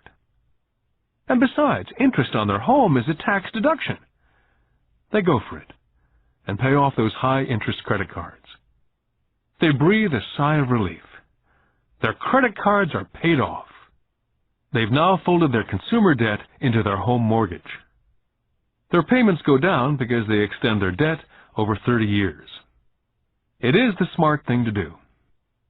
Their neighbor calls to invite them to go shopping. The Memorial Day sale is on. A chance to save some money. They say to themselves, I won't buy anything, I'll just go look. But just in case they find something, they tuck that clean credit card inside their wallet. I run into this young couple all the time. Their names change, but their financial dilemma is the same. They come to one of my talks to hear what I have to say. They ask me, can you tell us how to make more money? Their spending habits have caused them to seek more income. They don't even know that the trouble is really how they choose to spend the money they do have. And that is the real cause of their financial struggle. It's caused by financial illiteracy and not understanding the difference between an asset and a liability. More money seldom solves someone's money problems. Intelligence solves problems. There's a saying a friend of mine says over and over to people in debt. If you find yourself in a hole, stop digging. The poor and middle class all too often allow the power of money to control them. By simply getting up and working harder, failing to ask themselves if what they do makes sense, they shoot themselves in the foot as they leave for work every morning. By not fully understanding money, the vast majority of people allow the awesome power of money to control them. The power of money is used against them. By the time Mike and I were 16 years old, we began to have problems in school. We were not bad kids. We just began to separate from the crowd. We worked for Mike's dad after school and on the weekends. Mike and I often spent hours after work just sitting at a table with his dad while he held meetings with his bankers, attorneys, accountants, brokers, investors, managers, and employees. We learned more sitting at his meetings than we did in all our years of school, college included. Mike's dad was not school educated, but he was financially educated and successful as a result. He used to tell us over and over again, an intelligent person hires people who are more intelligent than they are. So Mike and I had the benefit of spending hours listening to, and in the process learning from, intelligent people. But because of this, both Mike and I just could not go along with the standard dogma that our teachers preached. Occasionally, Mike or I would ask our teachers how what we studied was applicable, or we asked why we never studied money and how it worked. To the latter question, we often got the answer that money was not important, that if we excelled in our education, the money would follow. The more we knew about the power of money, the more distant we grew from the teachers and our classmates. My highly educated dad never pressured me about my grades. I often wondered why, but we did begin to argue about money. By the time I was 16, I probably had a far better foundation with money than both my mom and dad. I could keep books. I listened to tax accountants, corporate attorneys, bankers, real estate brokers, investors, and so forth. My dad talked to teachers. One day, my dad was telling me why our home was his greatest investment. A not too pleasant argument took place, when I showed him why I thought a house was not a good investment. The argument illustrated the difference in perception between my rich dad and my poor dad when it came to their homes. Poor dad thought his house was an asset and listed it in the asset box, and the rich dad thought it was a liability and put his home in the liability box. I remember when I drew a diagram for my dad showing him the direction of cash flow. I also showed him the ancillary expenses that went along with owning the home. A bigger home meant bigger expenses, and the cash flow kept going out through the expense column. Today I am still challenged on the idea of a house not being an asset. And I know that for many people, it's their dream as well as their largest investment. And owning your own home is better than nothing. I simply offer an alternate way of looking at this popular dogma. My wife and I would love a bigger, more flashy house to impress the Joneses, but we know it is not an asset. It's a liability since it takes money out of our pocket. So here's the argument I put forth. I really do not expect most people to agree with it because a nice home is an emotional thing. And when it comes to money, high emotions tend to lower financial intelligence. When it comes to houses, I point out that most people work all their lives paying for a home they never own. In other words, most people buy a new house every so many years, each time incurring a new 30-year loan to pay off the previous one. Even though people receive a tax deduction for interest on mortgage payments, they pay for all their other expenses with after-tax dollars, even after they pay off their mortgage. Then there are property taxes. My wife's parents were shocked when the property taxes on their home went to $1,000 a month. This was after they'd retired, so the increase put a strain on their retirement budget, and they felt forced to move. Also, houses do not always go up in value. I still had friends who owe $1 million for a home that will today sell for only $700,000. Finally, the greatest losses of all are those from missed opportunities. If all your money is tied up in your house, you may be forced to work harder because your money continues blowing out of the expense column instead of adding to the asset column. The classic middle-class cash flow pattern. If a young couple would put more money into their asset column early on, their later years would get easier, especially as they prepared to send their children to college. Their assets would have grown and would be available to help cover expenses. All too often, a house only serves as a vehicle for incurring a home equity loan to pay for mounting expenses. In summary, the end result in making a decision to own a house that is too expensive in lieu of starting an investment portfolio early on impacts an individual in at least the following 3 ways. Number 1, loss of time, during which other assets could have grown in value. Number 2, loss of additional capital, which could have been invested instead of paying for high maintenance expenses related directly to the home. Number 3, loss of education.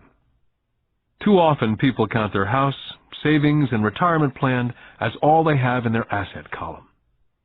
Because they have no money to invest, they simply do not invest. This costs them investment experience. Most never become what the investment world calls a sophisticated investor. And the best investments are usually first sold to sophisticated investors, who then turn around and sell them to the people playing it safe. My educated dad's personal financial statement best demonstrates the life of someone in the rat race. His expenses seem to always keep up with his income, never allowing him to invest in assets. As a result, his liabilities, such as his mortgage and credit card debts, are larger than his assets. My rich dad's personal financial statement, on the other hand, reflects the results of a life dedicated to investing and minimizing liabilities. His assets greatly exceed his liabilities. A review of my rich dad's financial statement is why the rich get richer. The asset column generates more than enough income to cover expenses, with the balance reinvested into the asset column. The asset column continues to grow, and therefore the income it produces grows with it. The result being The rich get richer. The middle class finds itself in a constant state of financial struggle. Their primary income is through wages. And as their wages increase, so do their taxes.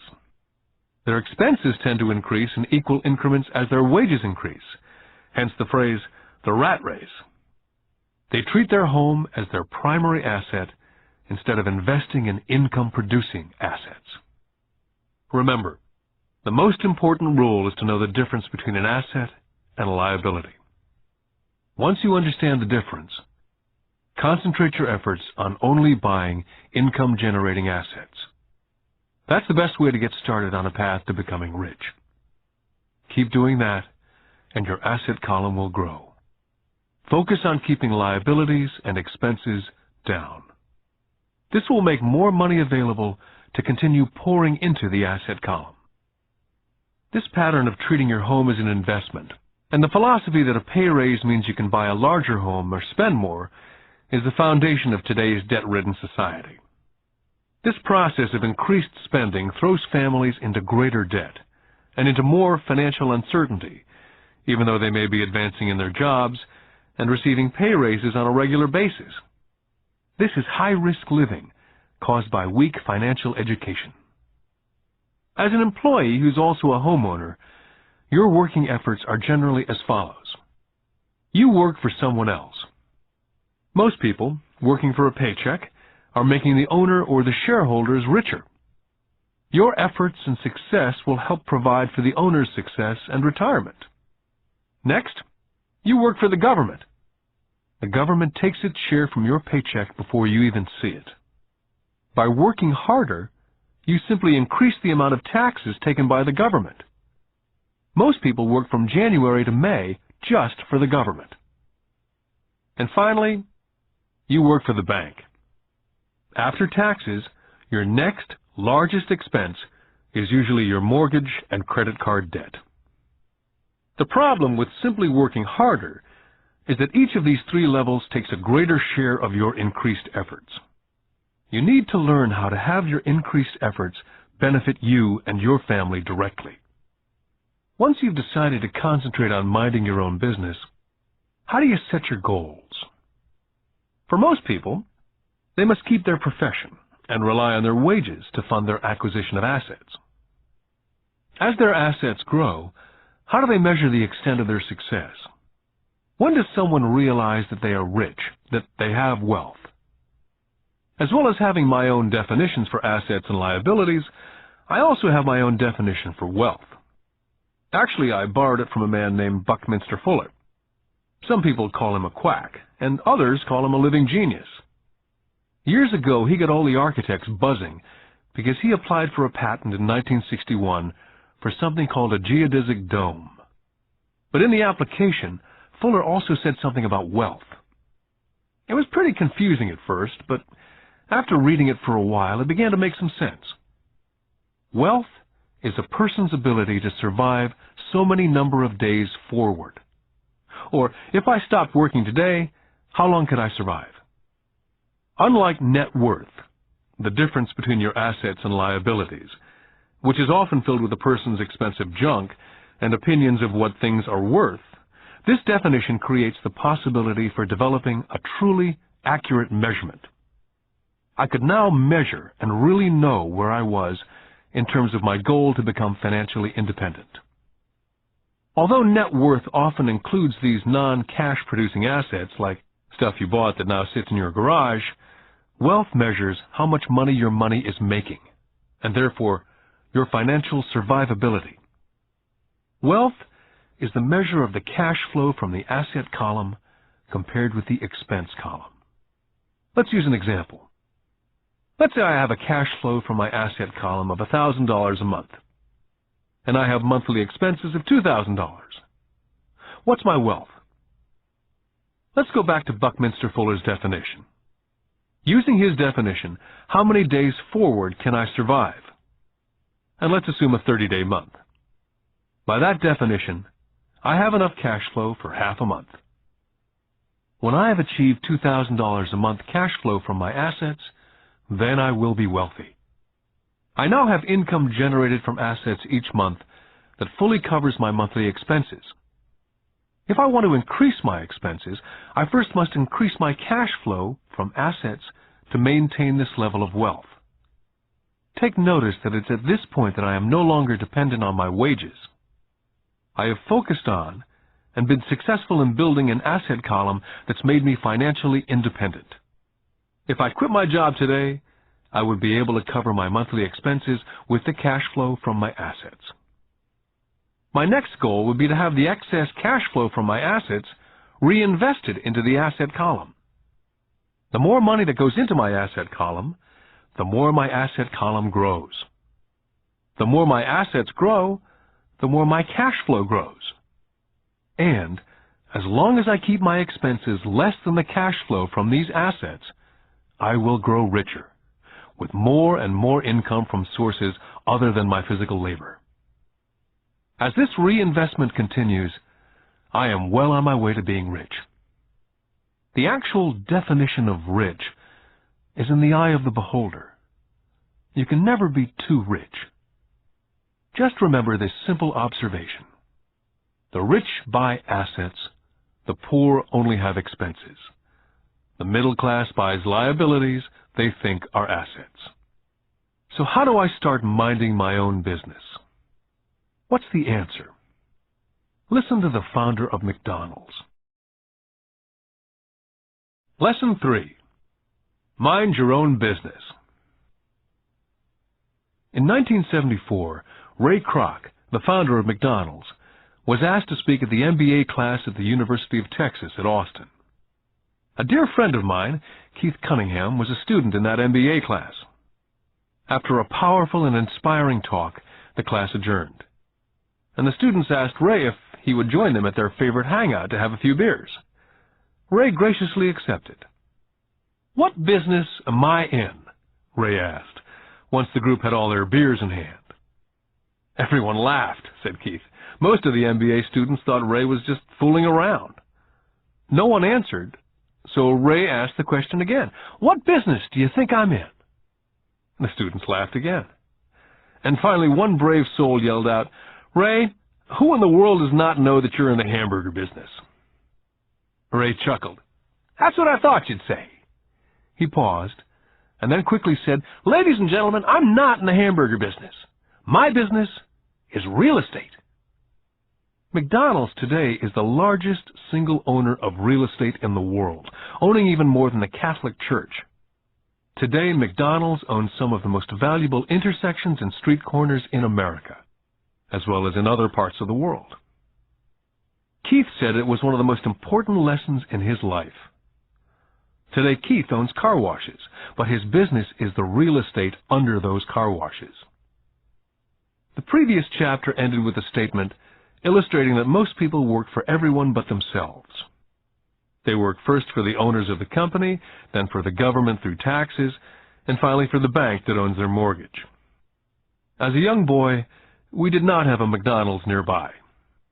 Yet my rich dad was responsible for teaching Mike and me the same lesson that Ray Kroc talked about at the University of Texas. It is secret number 3 of the rich. The secret is, mind your own business. Financial struggle is often directly the result of people working all their life for someone else. Many people will have nothing at the end of their working days. Our current educational system focuses on preparing today's youth to get good jobs by developing scholastic skills. Their lives will revolve around their wages, or, as described earlier, their income column. And after developing scholastic skills, they go on to higher levels of schooling to enhance their professional abilities. They study to become engineers, scientists, cooks, police officers, artists, writers, and so on. These professional skills allow them to enter the workforce and work for money. There's a big difference between your profession and your business. Often I ask people, "What's your business?" And they will say, "Oh, I'm a banker." Then I ask them if they own the bank, and they usually respond, "No, I work there." In that instance, they've confused their profession with their business. Their profession may be a banker, but they still need their own business. Ray Kroc was clear on the difference between his profession and his business. His profession was always the same. He was a salesman. At one time he sold mixers for milkshakes, and soon thereafter he was selling hamburger franchises. But while his profession was selling hamburger franchises, his business was the accumulation of income-producing real estate. To become financially secure, a person needs to mind their own business. Your business revolves around your asset column, as opposed to your income column. As stated earlier, the number one rule is to know the difference between an asset and a liability, and to buy assets. The rich focus on their asset columns, while everyone else focuses on their income statements. That's why we hear so often, "I need a raise. If only I had a promotion. I'm going back to school to get more training so I can get a better job. I'm going to work overtime. Maybe I can get a second job. I'm quitting in 2 weeks. I found a job that pays more." In some circles, these are sensible ideas. Yet if you listen to Ray Kroc, you're still not minding your own business. These ideas all still focus on the income column, and will only help a person become more financially secure if the additional money is used to purchase income-generating assets. The primary reason the majority of the poor and middle class are fiscally conservative, which means I can't afford to take risks, is that they have no financial foundation. They have to cling to their jobs. They have to play it safe. When downsizing became the in thing to do, millions of workers found out that their largest so-called asset, their home, was eating them alive. Their asset, called a house, still cost them money every month. Their car, another asset, was eating them alive. The golf clubs in the garage that cost $1,000 were not worth $1,000 anymore. Without job security, they had nothing to fall back on. What they thought were assets could not help them survive in a time of financial crisis. So many people have put themselves in deep financial trouble when they run short of income. To raise cash, they sell their assets. First, their personal assets can generally be sold for only a fraction of the value that's listed in their personal balance sheet. Or if there's a gain on the sale of the assets, they're taxed on the gain. So again, the government takes its share of the gain, thus reducing the amount available to help them out of debt. That's why I say someone's net worth is often worth less than they think. Start minding your own business. Keep your daytime job, but start buying real assets, not liabilities or personal effects that have no real value once you get them home. A new car loses nearly 25% of the price you pay for it the moment you drive it off the lot. It's not a true asset, even if your banker lets you list it as one. My $400 new titanium driver was worth $150 the moment I teed off. For adults, keep your expenses low, reduce your liabilities, and diligently build a base of solid assets. For young people who've not yet left home, it's important for parents to teach them the difference between an asset and a liability. Get them to start building a solid asset column before they leave home, get married, buy a house, have kids, and get stuck in a risky financial position, clinging to a job and buying everything on credit. I see so many young couples who get married and trap themselves into a lifestyle that will not let them get out of debt for most of their working years. For most people, just as the last child leaves home, the parents realize they've not adequately prepared for retirement, and they begin to scramble to put some money away. Then their own parents become ill, and they find themselves with new responsibilities. So, what kind of assets am I suggesting that you or your children acquire? In my world, real assets fall into several different categories. First, businesses that do not require my presence. I own them, but they're managed or run by other people. If I have to work there, it's not a business. It becomes my job. Then come categories such as stocks, bonds, mutual funds, income-generating real estate, notes or IOUs, royalties from intellectual property such as music, scripts, patents, and finally anything else that has value, produces income, or appreciates and has a ready market. As a young boy, my educated dad encouraged me to find a safe job. My rich dad, on the other hand, encouraged me to begin acquiring assets that I loved. If you don't love it, you won't take care of it. I collect real estate simply because I love buildings and land. I love shopping for them. I could look at them all day long. When problems arise, the problems are not so bad that it changes my love for real estate. For people who hate real estate, they shouldn't buy it. I love stocks of small companies, especially startups. The reason is that I am an entrepreneur, not a corporate person. In my early years, I worked in large organizations such as Standard Oil of California, the U.S. Marine Corps, and Xerox Corporation. I enjoyed my time with those organizations and have fond memories, but I know deep down I'm not a company man. I like starting companies, not running them.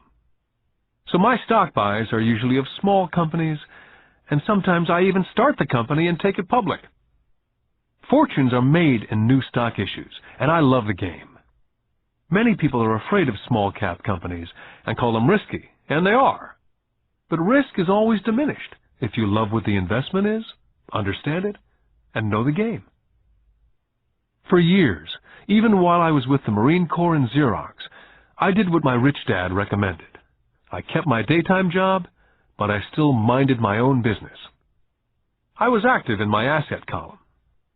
I traded real estate and small stocks. Rich Dad always stressed the importance of financial literacy.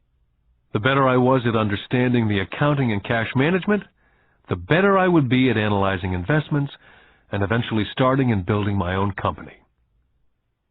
I would not encourage anyone to start a company unless they really want to. Knowing what I know about running a company, I would not wish that task on anyone. There are times when people cannot find employment where starting a company is a solution for them. The odds are against success. 9 out of 10 companies fail in 5 years. Of those that survive the first 5 years, 9 out of every 10 of those eventually fail as well. So only if you really have the desire to own your own company do I recommend it. Otherwise, keep your daytime job and mind your own business. When I say mind your own business, I mean to build and keep your asset column strong. Once a dollar goes into it, never let it come out. Think of it this way. Once a dollar goes into your asset column, it becomes your employee. The best thing about money is that it works 24 hours a day and can work for generations. Keep your daytime job, be a great hard-working employee, but keep building that asset column. As your cash flow grows, you can buy some luxuries. An important distinction is that rich people buy luxuries last, while the poor and middle class tend to buy luxuries first. The poor and middle class often buy luxury items such as big houses, diamonds, furs, jewelry, or boats because they want to look rich. They look rich, but in reality they just get deeper in debt on credit. The old money people, the long-term rich, built their asset column first. Then the income generated from the asset column bought their luxuries. The poor and middle class buy luxuries with their own sweat, blood, and children's inheritance. A true luxury is a reward for investing in and developing a real asset. For example, when my wife and I had extra money coming from our apartment houses, she went out and bought her Mercedes. It didn't take any extra work or risk on her part because the apartment house bought the car. She did, however, have to wait for it for 4 years while the real estate investment portfolio grew and finally began throwing off enough extra cash flow to pay for the car. But the luxury, the Mercedes, was a true reward because she had proved she knew how to grow her asset column. That car now means a lot more to her than simply another pretty car. It means she used her financial intelligence to afford it. What most people do is they impulsively go out and buy a new car or some other luxury on credit. They may feel bored and just want a new toy. Buying a luxury on credit often causes a person to sooner or later actually resent that luxury because the debt on the luxury becomes a financial burden. After you've taken the time and invested in and built your own business, you're now ready to add the magic touch, the biggest secret of the rich. The secret that puts the rich way ahead of the pack. The reward at the end of the road for diligently taking the time to mind your own business. Lesson 4. The history of taxes and the power of corporations. I remember in school being told the story of Robin Hood and his merry men. My school teacher thought it was a wonderful story of a romantic hero, a Kevin Costner type, who robbed from the rich and gave to the poor. My rich dad did not see Robin Hood as a hero. He called Robin Hood a crook. Robin Hood may be long gone, but his followers live on. How often I still hear people say, "Why don't the rich pay for it?" Or, "The rich should pay more in taxes and give it to the poor." It's this idea of Robin Hood, or taking from the rich to give to the poor, that has caused the most pain for the poor and the middle class. The reason the middle class is so heavily taxed is because of the Robin Hood ideal. The real reality is that the rich are not taxed. It's the middle class who pays for the poor, especially the educated upper-income middle class. Again, to understand fully how things happen, we need to look at the historical perspective. We need to look at the history of taxes. Although my highly educated dad was an expert on the history of education, my rich dad fashioned himself as an expert on the history of taxes. Rich Dad explained to Mike and me that in England and America originally, there were no taxes. Occasionally, there were temporary taxes levied in order to pay for wars. The king or the president would put the word out and ask everyone to chip in. Taxes were levied in Britain for the fight against Napoleon from 1799 to 1816. And in America, taxes were levied to pay for the Civil War from 1861 to 1865. In 1874, England made income tax a permanent levy on its citizens. In 1913, an income tax became permanent in the United States with the adoption of the 16th Amendment to the Constitution. What these historical dates fail to reveal is that both of these taxes were initially levied against only the rich. It was this point that Rich Dad wanted Mike and me to understand. He explained that the idea of taxes was made popular and accepted by the majority by telling the poor and the middle class that taxes were created only to punish the rich. This is how the masses voted for the law, and it became constitutionally legal. Although it was intended to punish the rich, in reality it wound up punishing the very people who voted for it, the poor and the middle class. Once government got a taste of money, the appetite grew, said Rich Dad. Your dad and I are exactly opposite. He's a government bureaucrat, and I'm a capitalist. We get paid, and our success is measured on opposite behaviors. He gets paid to spend money and hire people. The more he spends and the more people he hires, the larger his organization becomes. In the government, the larger his organization, the more he's respected. On the other hand, within my organization, the fewer people I hire and the less money I spend, the more I'm respected by my investors. That's why I don't like government people. They have different objectives from most business people. As the government grows, more and more tax dollars will be needed to support it. As I said, the passage of taxes was only possible because the masses believed in the Robin Hood theory of economics, which was to take from the rich and give to everyone else. The problem was that the government's appetite for money was so great that taxes soon needed to be levied on the middle class, and from there it kept trickling down. The rich, on the other hand, saw an opportunity. They do not play by the same set of rules. As I've stated, the rich already knew about corporations, which became popular in the days of sailing ships. The rich created the corporation as a vehicle to limit their risk to the assets of each voyage. The rich put their money into a corporation to finance the voyage. The corporation would then hire a crew to sail to the New World to look for treasures. If the ship was lost, the crew lost their lives, but the loss to the rich would be limited only to the money they invested for that particular voyage. It's the knowledge of the power of the legal structure of the corporation that really gives the rich a vast advantage over the poor and the middle class. Having two fathers teaching me, one a socialist and the other a capitalist, I quickly began to realize that the philosophy of the capitalist made more financial sense to me. It seemed to me that the socialists ultimately penalized themselves due to their lack of financial education. No matter what the take-from-the-rich crowd came up with, the rich always found a way to outsmart them. That is how taxes were eventually levied on the middle class. The rich outsmarted the intellectuals solely because they understood the power of money, a subject not taught in schools. How did the rich outsmart the intellectuals? Once the take-from-the-rich tax was passed, cash started flowing into government coffers. Initially, people were happy. Money was handed out to government workers and the rich. It went to government workers in the form of jobs and pensions. It went to the rich via their factories receiving government contracts. The government became a large pool of money, but the problem was the fiscal management of that money. There really is no recirculation. In other words, the government policy, if you were a government bureaucrat, was to avoid having excess money. If you failed to spend your allotted funding, you risked losing it in the next budget. You'd certainly not be recognized for being efficient.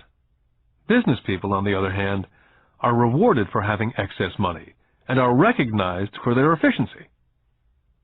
As this cycle of growing government spending continued, the demand for money increased, and the tax the rich idea was now being adjusted to include lower income levels, down to the very people who voted it in, the poor and the middle class. True capitalists used their financial knowledge to simply find a way to escape. They headed back to the protection of a corporation. A corporation protects the rich. But what many people who've never formed a corporation do not know is that a corporation is not really a thing. A corporation is merely a file folder with some legal documents in it, sitting in some attorney's office registered with a state government agency. It's not a big building with the name of the corporation on it. It's not a factory or a group of people. A corporation is merely a legal document that creates a legal body without a soul. The wealth of the rich was once again protected. Once again, the use of corporations became popular once the permanent income laws were passed, because the income tax rate of the corporation was less than the individual income tax rates. In addition, as I said earlier, certain expenses could be paid with pre-tax dollars within the corporation. This war between the haves and the have-nots has been going on for hundreds of years. It's the take-from-the-rich crowd versus the rich. The battle is waged whenever and wherever laws are made. The battle will go on forever. The problem is, the people who lose are the uninformed, the ones who get up every day and diligently go to work and pay taxes. If they only understood the way the rich play the game, they could play it too. Then they would be on their way to their own financial independence. This is why I cringe every time I hear a parent advise their children to go to school so they can find a safe, secure job. An employee with a safe, secure job without financial aptitude has no escape. Average Americans today work 5 to 6 months for the government before they make enough to cover their taxes. In my opinion, that is a long time. The harder you work, the more you pay the government. That's why I believe that the idea of take from the rich backfired on the very people who voted it in. Every time people try to punish the rich don't simply comply, they react. They have the money, power, and intent to change things. They do not just sit there and voluntarily pay more taxes. They search for ways to minimize their tax burden. They hire smart attorneys and accountants and persuade politicians to change laws or create legal loopholes. They have the resources to effect change. The poor and the middle class do not have the same resources. They sit there and let the government's needles enter their arm and allow the blood donation to begin. Today, I'm constantly shocked at the number of people who pay more taxes or take fewer deductions simply because they are afraid of the government. And I do know how frightening and intimidating a government tax agent can be. I have had friends who have had their businesses shut down and destroyed only to find out it was a mistake on the part of the government. I realize all that. But the price of working from January to mid-May is a high price to pay for that intimidation. My poor dad never fought back. My rich dad didn't either. He just played the game smarter, and he did it through corporations, the biggest secret of the rich. My highly educated dad always encouraged me to seek a good job with a strong corporation. He spoke of the virtues of working your way up the corporate ladder. He didn't understand that by relying solely on a paycheck from a corporate employer, I would be a docile cow ready for milking. When I told my rich dad of my father's advice, he only chuckled. "Why not own the ladder?" was all he said. As a young boy, I didn't understand what Rich Dad meant by owning my own corporation. It was an idea that seemed impossible and intimidating. Although I was excited by the idea, my youth would not let me envision the possibility that grown-ups would someday work for a company I would own. The point is, if not for my rich dad, I would have probably followed my educated dad's advice. It was merely the occasional reminder of my rich dad that kept the idea of owning my own corporation alive and kept me on a different path. By the time I was 15 or 16, I knew I was not going to continue down the path my educated dad was recommending. I did not know how I was going to do it, but I was determined not to head in the direction most of my classmates were heading. That decision changed my life. It was not until I was in my mid-20s that my rich dad's advice began to make more sense. I was just out of the Marine Corps and working for Xerox. I was making a lot of money, but every time I looked at my paycheck, I was always disappointed. The deductions were so large, and the more I worked, the greater the deductions. As I became more successful, my bosses talked about promotions and raises. It was flattering, but I could hear my rich dad asking me in my ear, "Who are you working for? Who are you making rich?" In 1974, while still an employee for Xerox, I formed my first corporation and began minding my own business. There were already a few assets in my asset column, but now I was determined to focus on making it bigger. Those paychecks with all the deductions made all the years of my rich dad's advice make total sense. I could see the future if I followed my educated dad's advice. Many employers feel that advising their workers to mind their own business is bad for business. I'm sure it can be for certain individuals, but for me, focusing on my own business, developing assets, made me a better employee. I now had a purpose. I came in early and worked diligently, amassing as much money as possible so I could begin investing in real estate. Hawaii was just set to boom, and there were fortunes to be made. The more I realized we were in the beginning stages of a boom, the more Xerox machines I sold. The more I sold, the more money I made, and of course, the more deductions there were from my paycheck. It was inspiring. I wanted out of the trap of being an employee so badly that I worked harder, not less. By 1978, I was consistently one of the top 5 salespeople in sales, often number 1. I badly wanted out of the rat race. In less than 3 years, I was making more in my own little corporation, which was a real estate holding company, than I was making at Xerox. And the money I was making in my asset column in my own corporation was money working for me, not me pounding on doors selling copiers. My rich dad's advice made much more sense. Soon the cash flow from my properties was so strong that my company bought me my first Porsche. My fellow Xerox salespeople thought I was spending my commissions. I wasn't. I was investing my commissions in assets. My money was working hard to make more money. Each dollar in my asset column was a great employee, working hard to make more employees and buy the boss a new Porsche with before-tax dollars. I began to work harder for Xerox. The plan was working, and my Porsche was the proof. By using the lessons I learned from my rich dad, I was able to get out of the proverbial rat race of being an employee at an early age. It was made possible because of the strong financial knowledge I'd acquired through these lessons. Without this financial knowledge, which I call my financial IQ, my road to financial independence would have been much more difficult. I now teach others through financial seminars in the hope that I may share my knowledge with them. Whenever I do my talks, I remind people that financial IQ is made up of knowledge from 4 broad areas of expertise. The first area is accounting, what I call financial literacy, a vital skill if you want to build an empire. The more money you're responsible for, the more accuracy is required, or the house comes tumbling down. This is the left brain side, or the details. Financial literacy is the ability to read and understand financial statements. This ability allows you to identify the strengths and weaknesses of any business. The second is investing, what I call the science of making money. This involves strategies and formulas. This is the right brain side, or the creative side. Next, you must obtain expertise in understanding markets, the science of supply and demand. There's a need to know the technical aspects of the market, which is emotion-driven.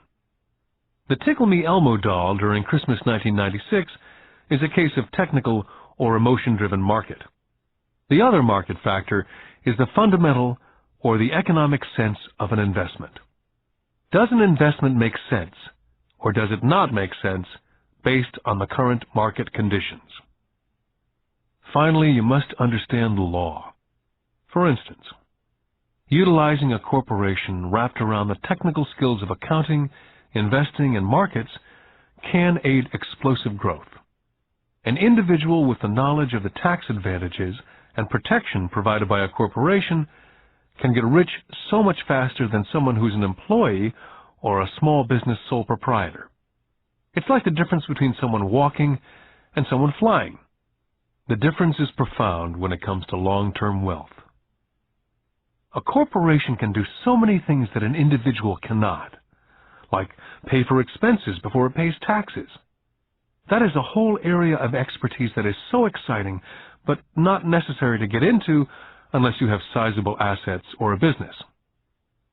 Employees earn and get taxed, and they try to live on what's left. A corporation earns, spends everything it can, and is taxed on anything that's left. It's one of the biggest legal tax loopholes that the rich use. They're easy to set up and are not expensive if you own investments that are producing good cash flow. For example, by owning your own corporation, car payments, insurance, repairs are company expenses. Most restaurant meals are partial expenses, and on and on. All are paid for legally with pre-tax dollars. Lesson 5. The Rich Invent Money. I've been teaching professionally since 1984. It's been a great experience and rewarding. It's also a disturbing profession, for I've taught thousands of individuals, and I see one thing in common in all of us, myself included. We all have tremendous potential, and we are all blessed with gifts. Yet the one thing that holds all of us back is some degree of self-doubt. It's not so much the lack of technical information that holds us back, but more the lack of self-confidence. Some are more affected than others. Once we leave school, most of us know that it's not as much a matter of college degrees or good grades that count. In the real world, outside of academics, something more than just grades is required. I've heard it called guts, chutzpah, balls, audacity, bravado, cunning, daring, tenacity, and brilliance. This factor, whatever it's labeled, ultimately decides one's future much more than school grades. Inside each of us is one of these brave, brilliant, and daring characters. There's also the flip side of that character, people who could get down on their knees and beg if necessary. After a year in Vietnam as a Marine Corps pilot, I intimately got to know both of those characters inside of me. One is not better than the other. Yet as a teacher, I recognized that it was excessive fear and self-doubt that were the greatest detractors of personal genius. It broke my heart to see students know the answers, yet lack the courage to act on the answer. Often in the real world, it's not the smart that get ahead, but the bold. In my personal experience, your financial genius requires both technical knowledge as well as courage. If fear is too strong, the genius is suppressed. In my classes, I strongly urge students to learn to take risks, to be bold, to let their genius convert that fear into power and brilliance. It works for some and just terrifies others. I've come to realize that for most people, when it comes to the subject of money, they would rather play it safe. I've had to field questions such as, why take risks? Why should I bother developing my financial IQ? Why should I become financially literate? And I answer, just to have more options. There are huge changes up ahead. There will be 100 people like Bill Gates and hugely successful companies like Microsoft created every year, all over the world. And there also will be many more bankruptcies, layoffs, and downsizing. So why bother developing your financial IQ? Because if you do, you will prosper greatly. And if you don't, this period of time will be a frightening one. Land was wealth 300 years ago. So the person who owned the land owned the wealth. Then it was factories and production. And America rose to dominance. The industrialist owned the wealth. Today, it's information. And the person who has the most timely information owns the wealth. The problem is, information flies all around the world at the speed of light. The new wealth cannot be contained by boundaries and borders as lands and factories were. The changes will be faster and more dramatic. There will be a dramatic increase in the number of new multimillionaires. There also will be those who are left behind. Today I find so many people struggling, often working harder, simply because they cling to old ideas. They want things to be the way they were. They resist change. I know people who are losing their jobs or their houses, and they blame technology or the economy or their boss. Sadly, they fail to realize that they might be the problem.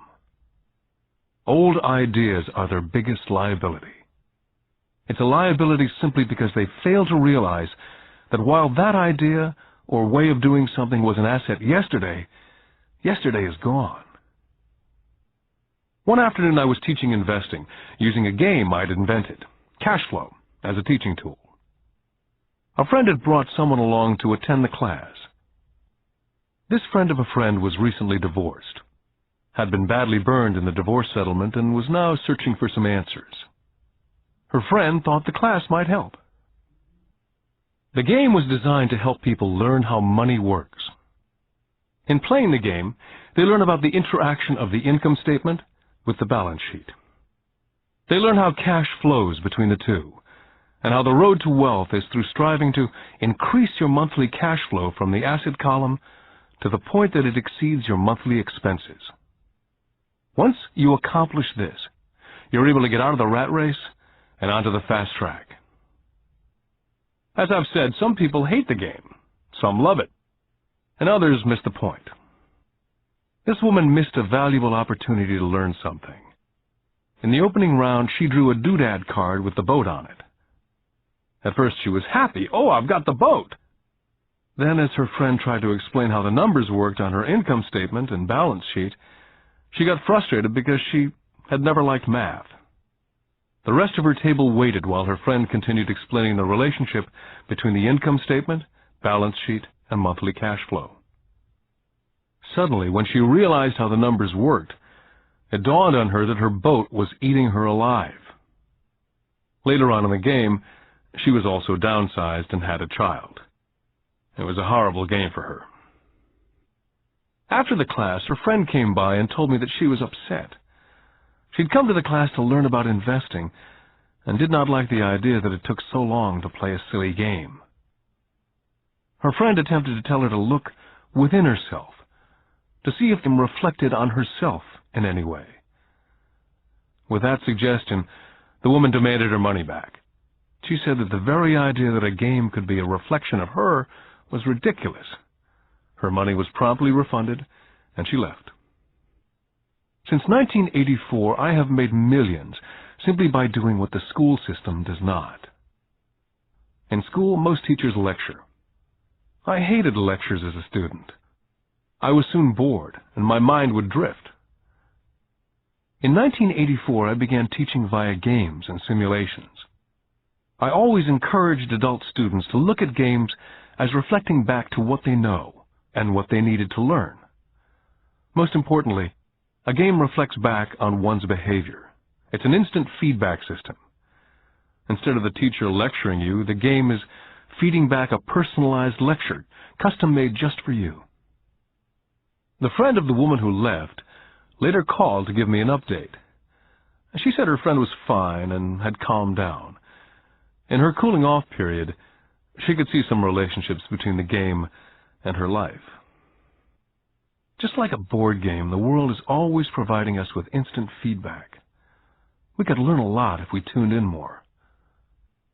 One day, not long ago, I complained to my wife that the cleaners must have shrunk my pants. My wife gently smiled and poked me in the stomach to inform me that the pants had not shrunk. Something else had expanded. Me. The game Cash Flow was designed to give every player personal feedback.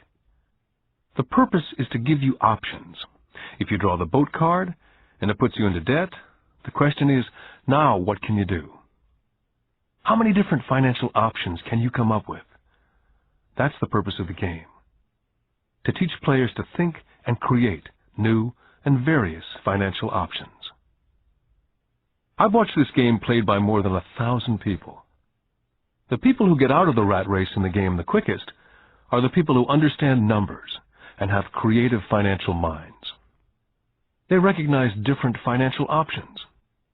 People who take the longest are people who aren't familiar with numbers and often do not understand the power of investing. Rich people are often creative and take calculated risks. There have been people playing Cash Flow who gain lots of money in the game, but they don't know what to do with it. Most of them have not been financially successful in real life either. Everyone else seems to be getting ahead of them, even though they have money. And that's true in real life. There are a lot of people who have a lot of money and do not get ahead financially. Limiting your options is the same as hanging on to old ideas. I have a friend from high school who now works at 3 jobs. 20 years ago, he was the richest of all my classmates. When the local sugar plantation closed, the company he worked for went down with the plantation. In his mind, he had the one option, and that was the old option: work hard. The problem was, he couldn't find an equivalent job that recognized his seniority in the old company.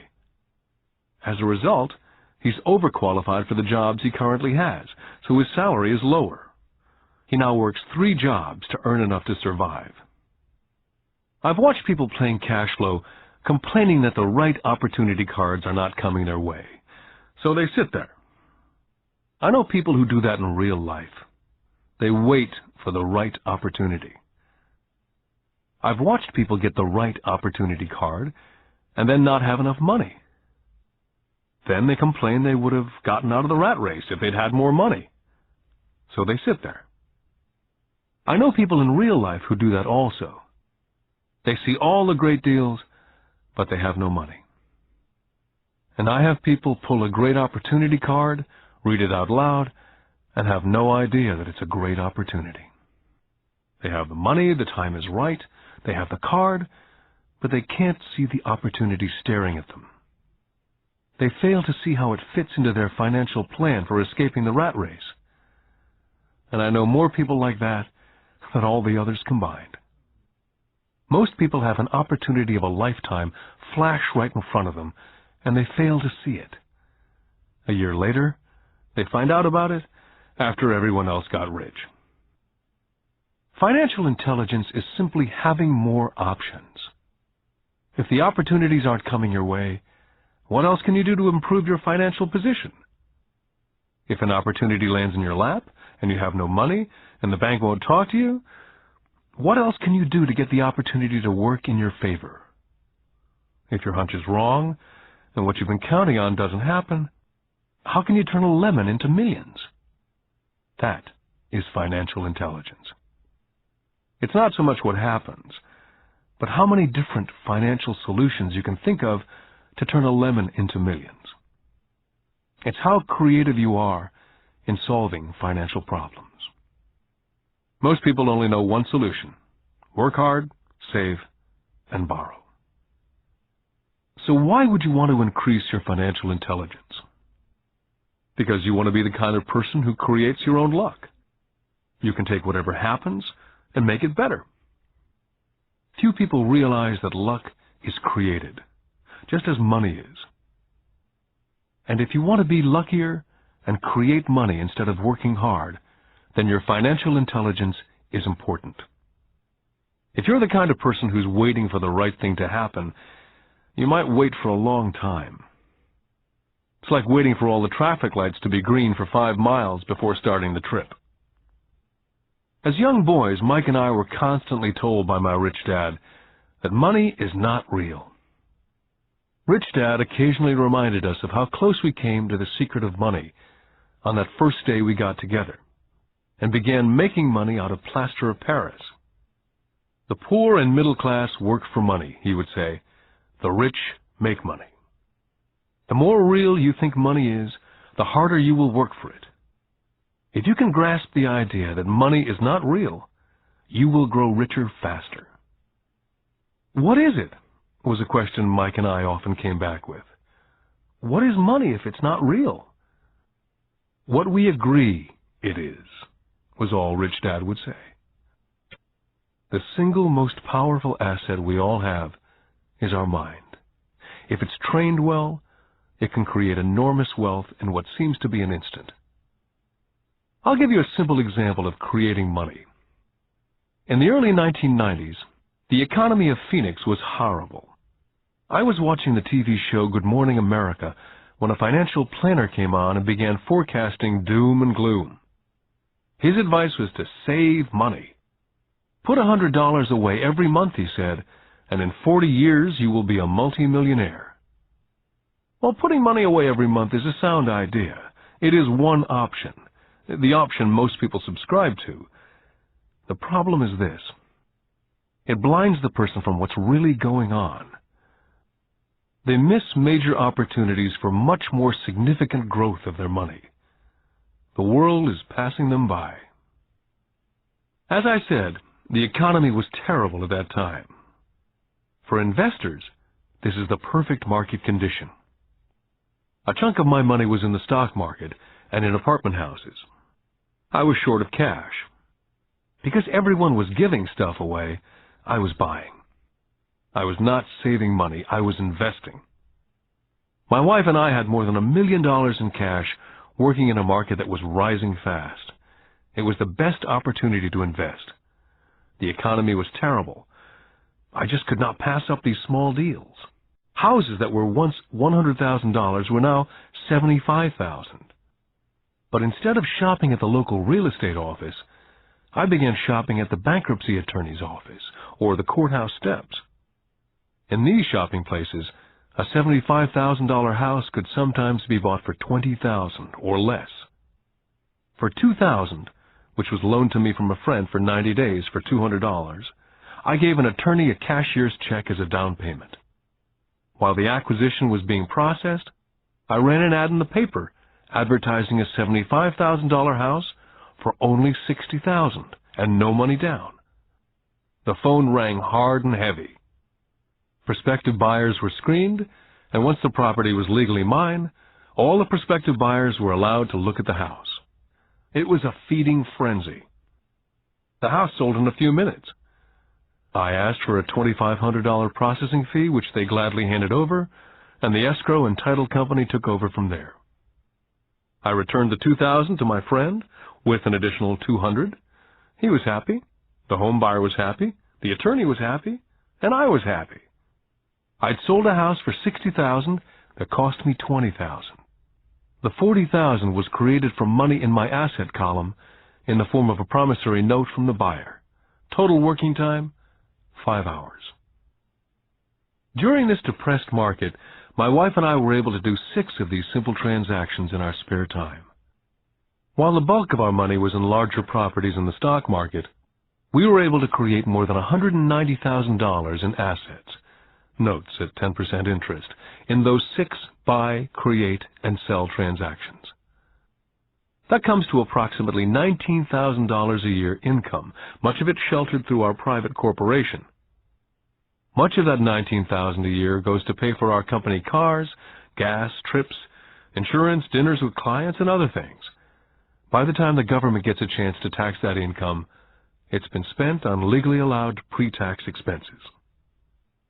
This was a simple example of how money is invented, created, and protected using financial intelligence. Ask yourself how long it would take to save $190,000. Would the bank pay you 10% interest on your money? And the note is good for 30 years. I hope they never pay me the $190,000. I have to pay a tax if they pay me the principal. And besides, $19,000 paid over 30 years is a little over $500,000 in income. The math is simple. You don't need algebra or calculus.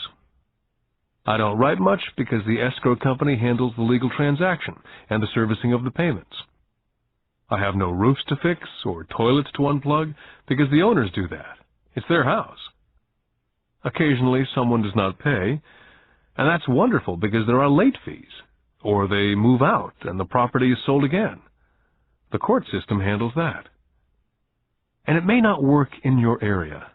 The market conditions may be different, but the example illustrates how a simple financial process can create hundreds of thousands of dollars with little money and low risk. It's an example of money being only an agreement. Anyone with a high school education can do it. Yet most people won't. Most people listen to the standard advice of work hard and save money. For about 30 hours of work, approximately $190,000 was created in the asset column, and no taxes were paid. Now you may understand why I silently shake my head when I hear parents say, "My child is doing well in school and receiving a good education." It may be good, but is it adequate? I know the above investment strategy is a small one. It's used to illustrate how small can grow into big. My success reflects the importance of a strong financial foundation, which starts with strong financial education. Financial intelligence is made up of these 4 main technical skills. Number 1, financial literacy, the ability to read numbers. Number 2, investment strategies, the science of making money. Number 3, the market, supply and demand. Alexander Graham Bell gave the market what it wanted, and AT&T was born. So did Bill Gates. A $75,000 house offered for $60,000 that cost $20,000 was also the result of seizing an opportunity created by the market. Somebody was buying and someone was selling.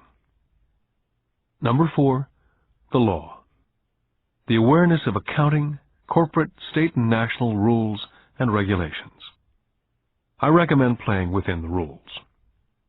It's this basic foundation, or the combination of these skills, that's needed to be successful in the pursuit of wealth.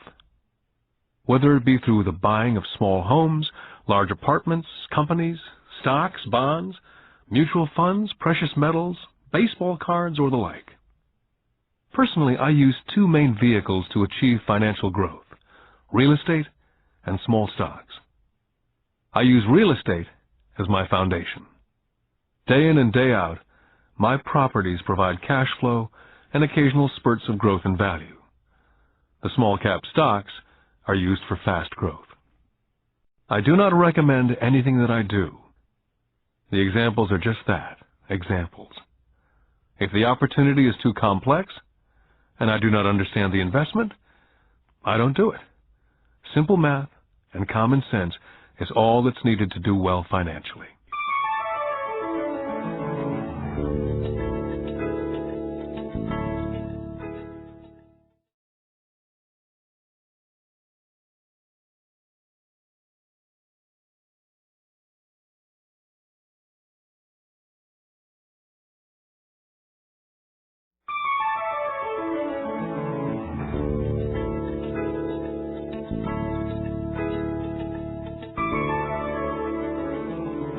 Lesson 6.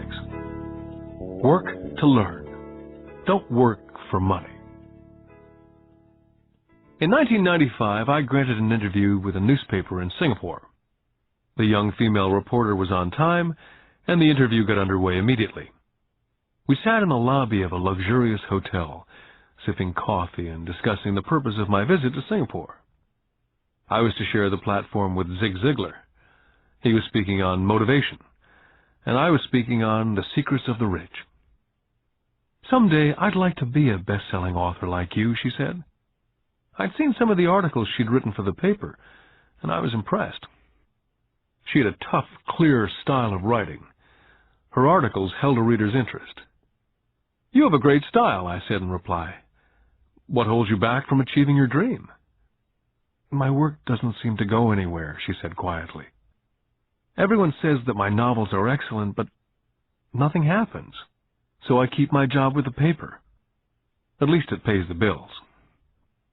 "Do you have any suggestions?" "Yes, I do," I said brightly. "A friend of mine here in Singapore runs a school that trains people to sell. He runs sales training courses for many of the top corporations here in Singapore. And I think attending one of his courses would greatly enhance your career." She stiffened. "Are you saying that I should go to school to learn to sell?" I nodded. "I have a master's degree in English literature. Why would I go to school to learn to be a salesperson? I'm a professional." She was now packing her briefcase forcibly. The interview was over. On the coffee table sat a copy of my first book. I picked it up as well as the notes that she jotted down on her legal pad. "Do you see this?" I said, pointing to her notes. She looked down at her notes. "What?" she said, confused. Again, I pointed deliberately to her notes.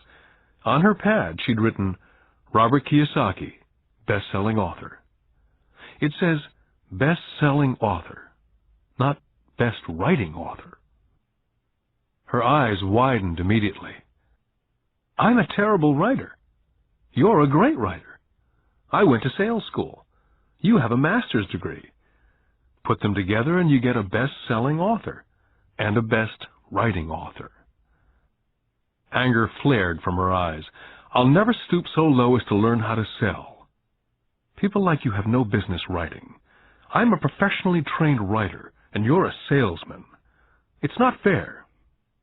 The rest of her notes were put away, and she hurried out through the large glass doors into the humid Singapore morning.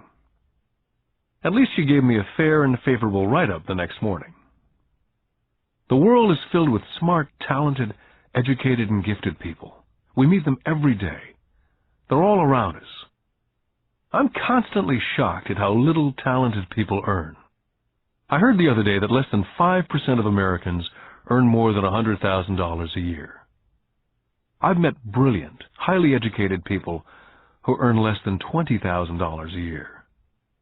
A business consultant who specializes in the medical trade was telling me how many doctors, dentists, and chiropractors struggle financially. All this time, I thought that when they graduated, the dollars would pour in. It was this business consultant who gave me the phrase, "They are one skill away from great wealth." What this phrase means is that most people need only to learn and master one more skill, and their income would jump exponentially. I have mentioned before that financial intelligence is a synergy of accounting, investing, marketing, and law. Combine these 4 technical skills, and making money with money is easier.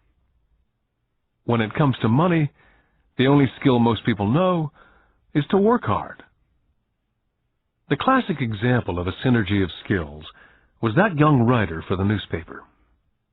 If she diligently learned the skills of sales and marketing, her income would jump dramatically. If I were her, I would take some courses in advertising copywriting as well as sales. Then instead of working at the newspaper, I would seek a job at an advertising agency. Even if it were a cut in pay, she'd learn how to communicate in shortcuts that are used in successful advertising. She also would spend time learning public relations, an important skill. She would learn how to get millions in free publicity. Then at night and on weekends, she could be writing her great novel. When it was finished, she'd be better able to sell her book. Then in a short while, she could be a best-selling author. When I graduated from the U.S. Merchant Marine Academy in 1969, my educated dad was happy. Standard Oil of California had hired me for its oil tanker fleet. I was a third mate, and the pay was low compared with my classmates, but it was okay for a first real job after college. My starting pay was about $42,000 a year, including overtime, and I only had to work for 7 months. I had 5 months of vacation.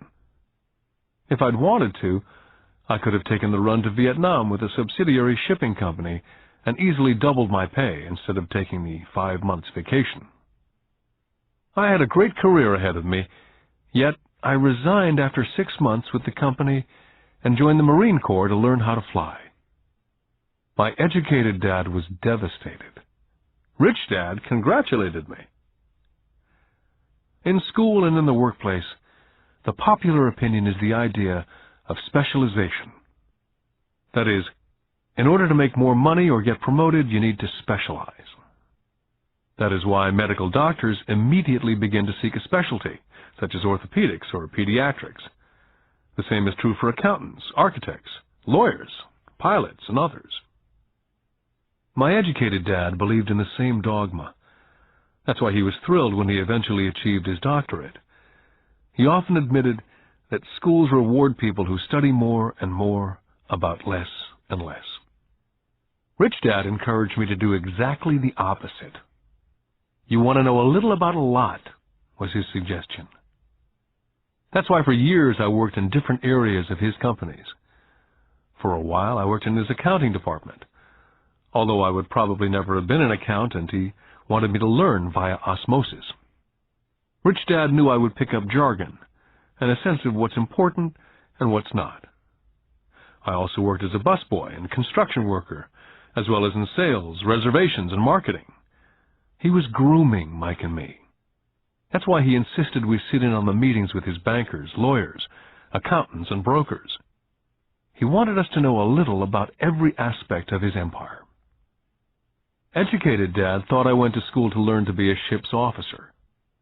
Rich Dad knew that I went to school to study international trade. So as a student, I made cargo runs navigating large freighters, oil tankers, and passenger ships to the Far East and the South Pacific. Rich Dad emphasized that I stay in the Pacific instead of taking ships to Europe, because he knew that the emerging nations were in Asia, not Europe. While most of my classmates, including Mike, were partying at their fraternity houses, I was studying trade, people, business styles and cultures in Japan, Taiwan, Thailand, Singapore, Hong Kong, Vietnam, Korea, Tahiti, Samoa, and the Philippines. I also was partying, but it was not in any frat house. I grew up rapidly. Educated Dad could not understand why I decided to quit and join the Marine Corps. I told him I wanted to learn to fly, but really I wanted to learn to lead troops. Rich Dad explained to me that the hardest part of running a company is managing people. He'd spent 3 years in the Army. My educated dad was draft exempt. Rich Dad told me of the value of learning to lead men into dangerous situations. Leadership is what you need to learn next, he said. If you're not a good leader, you'll get shot in the back, just like they do in business. Returning from Vietnam in 1973, I resigned my commission, even though I loved flying. I found a job with Xerox Corporation. I joined it for one reason, and it was not for the benefits. I was a shy person, and the thought of selling was the most frightening subject in the world. Xerox is one of the best sales training programs in America. Rich Dad was proud of me. My educated dad was ashamed.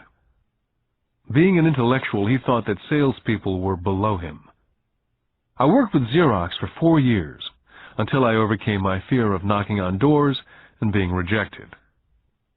Once I could consistently be in the top 5 in sales, I again resigned and moved on, leaving behind another great career with an excellent company. In 1977, I formed my first company. Rich Dad had groomed Mike and me to take over companies, so I now had to learn to form them and put them together. My first product, the nylon and Velcro wallet, was manufactured in the Far East and shipped to a warehouse in New York, near where I had gone to school. My formal education was complete, and it was time to test my wings. If I failed, I went broke. Rich Dad thought it best to go broke before 30. You still have time to recover, was his advice. On the eve of my 30th birthday, my first shipment left Korea for New York. Today, I still do business internationally, and as my rich dad encouraged me to do, I keep seeking the emerging nations. Today, my investment company invests in South America, Asia, Norway, and Russia. There's an old cliche that goes, JOB is an acronym for just over broke. And unfortunately, I would say that the saying applies to millions of people. Because school does not think financial intelligence is an intelligence, most workers live within their means. They work and they pay bills. There's another horrible management theory that goes, workers work hard enough to not be fired, and owners pay just enough so that workers won't quit. And if you look at the pay scales of most companies, again I would say there is a degree of truth in that statement. The net result is that most workers never get ahead. They do what they've been taught to do. Get a secure job. Most workers focus on working for pay and benefits that reward them in the short term, but is often disastrous in the long run. Instead, I recommend to young people to seek work for what they will learn more than what they will earn. Look down the road at what skills they want to acquire before choosing a specific profession, and before getting trapped in a rat race. When I speak to adults who want to earn more money, I always recommend the same thing. I suggest taking a long view of their life. Instead of simply working for the money and security, which I admit are important, I suggest they take a second job that will teach them a second skill. Often I recommend joining a network marketing company, also called multi-level marketing, if they want to learn sales skills. Some of these companies have excellent training programs that help people get over their fear of failure and rejection, which are the main reasons people are unsuccessful. Education is more valuable than money in the long run. When I ask the classes I teach, how many of you can cook a better hamburger than McDonald's? Almost all of the students raise their hands. I then ask, so if most of you can cook a better hamburger, how come McDonald's makes more money than you? The answer is obvious. McDonald's is excellent at business systems. The reason so many talented people are poor is because they focus on building a better hamburger and know little to nothing about business systems. A friend of mine in Hawaii is a great artist. He makes a sizable amount of money. One day his mother's attorney called to tell him that she had left him $35,000. That is what was left of her estate after the attorney and the government took their shares. Immediately he saw an opportunity to increase his business by using some of this money to advertise. 2 months later, his first 4-color full-page ad appeared in an expensive magazine that targeted the very rich. The ad ran for 3 months. He received no replies from the ad, and all of his inheritance is now gone. He now wants to sue the magazine for misrepresentation. This is a common case of someone who can build a beautiful hamburger but knows little about business. When I asked him what he'd learned, his only reply was that advertising salespeople are crooks. I then asked him if he'd be willing to take a course in sales and a course in direct marketing. His reply, "I don't have the time, and I don't want to waste my money." The world is filled with talented poor people. All too often they're poor or struggle financially or earn less than they're capable of, not because of what they know, but because of what they do not know. They focus on perfecting their skills at building a better hamburger rather than the skills of selling and delivering the hamburger. Maybe McDonald's does not make the best hamburger, but they are the best at selling and delivering a basic average burger. Poor Dad wanted me to specialize. That was his view on how to be paid more. Rich Dad advised that Mike and I groom ourselves. Many corporations do the same thing. They find a young, bright student out of business school and begin grooming that person to someday take over the company. So these bright young employees do not specialize in one department. They're moved from department to department to learn all the aspects of business systems. The rich often groom their children or the children of others. By doing so, their children gain an overall knowledge of the operations of the business and how the various departments interrelate. For the World War II generation, it was considered bad to skip from company to company. Today, it's considered smart. Since people will skip from company to company rather than seek greater specialization, why not seek to learn more than earn? In the short term, it may earn you less. In the long term, it will pay off in large dividends. The main management skills needed for success are the management of cash flow, the management of systems, including yourself and time with family, and the management of people. The most important specialized skills are sales and understanding marketing. It's the ability to sell, therefore to communicate to another human being, be it a customer, employee, boss, spouse, or child, that is the base skill of personal success. It is communication skills such as writing, speaking, and negotiating that are crucial to a life of success. It's a skill that I work on constantly, attending courses or buying educational tapes to expand my knowledge. Rich Dad encouraged Mike and me to know a little about a lot. He encouraged us to work with people smarter than we were, and to bring smart people together to work as a team. Today it would be called a synergy of professional specialties. Today I meet ex-school teachers earning hundreds of thousands of dollars a year. They earn that much because they have specialized skills in their field, as well as other skills. They can teach as well as sell and market. I know of no other skills to be more important than selling as well as marketing. The skills of selling and marketing are difficult for most people, primarily due to their fear of rejection. The better you are at communicating, negotiating, and handling your fear of rejection, the easier life is. Just as I advise that newspaper writer who wanted to become a best-selling author, I advise anyone else today. Being technically specialized has its strengths as well as its weaknesses.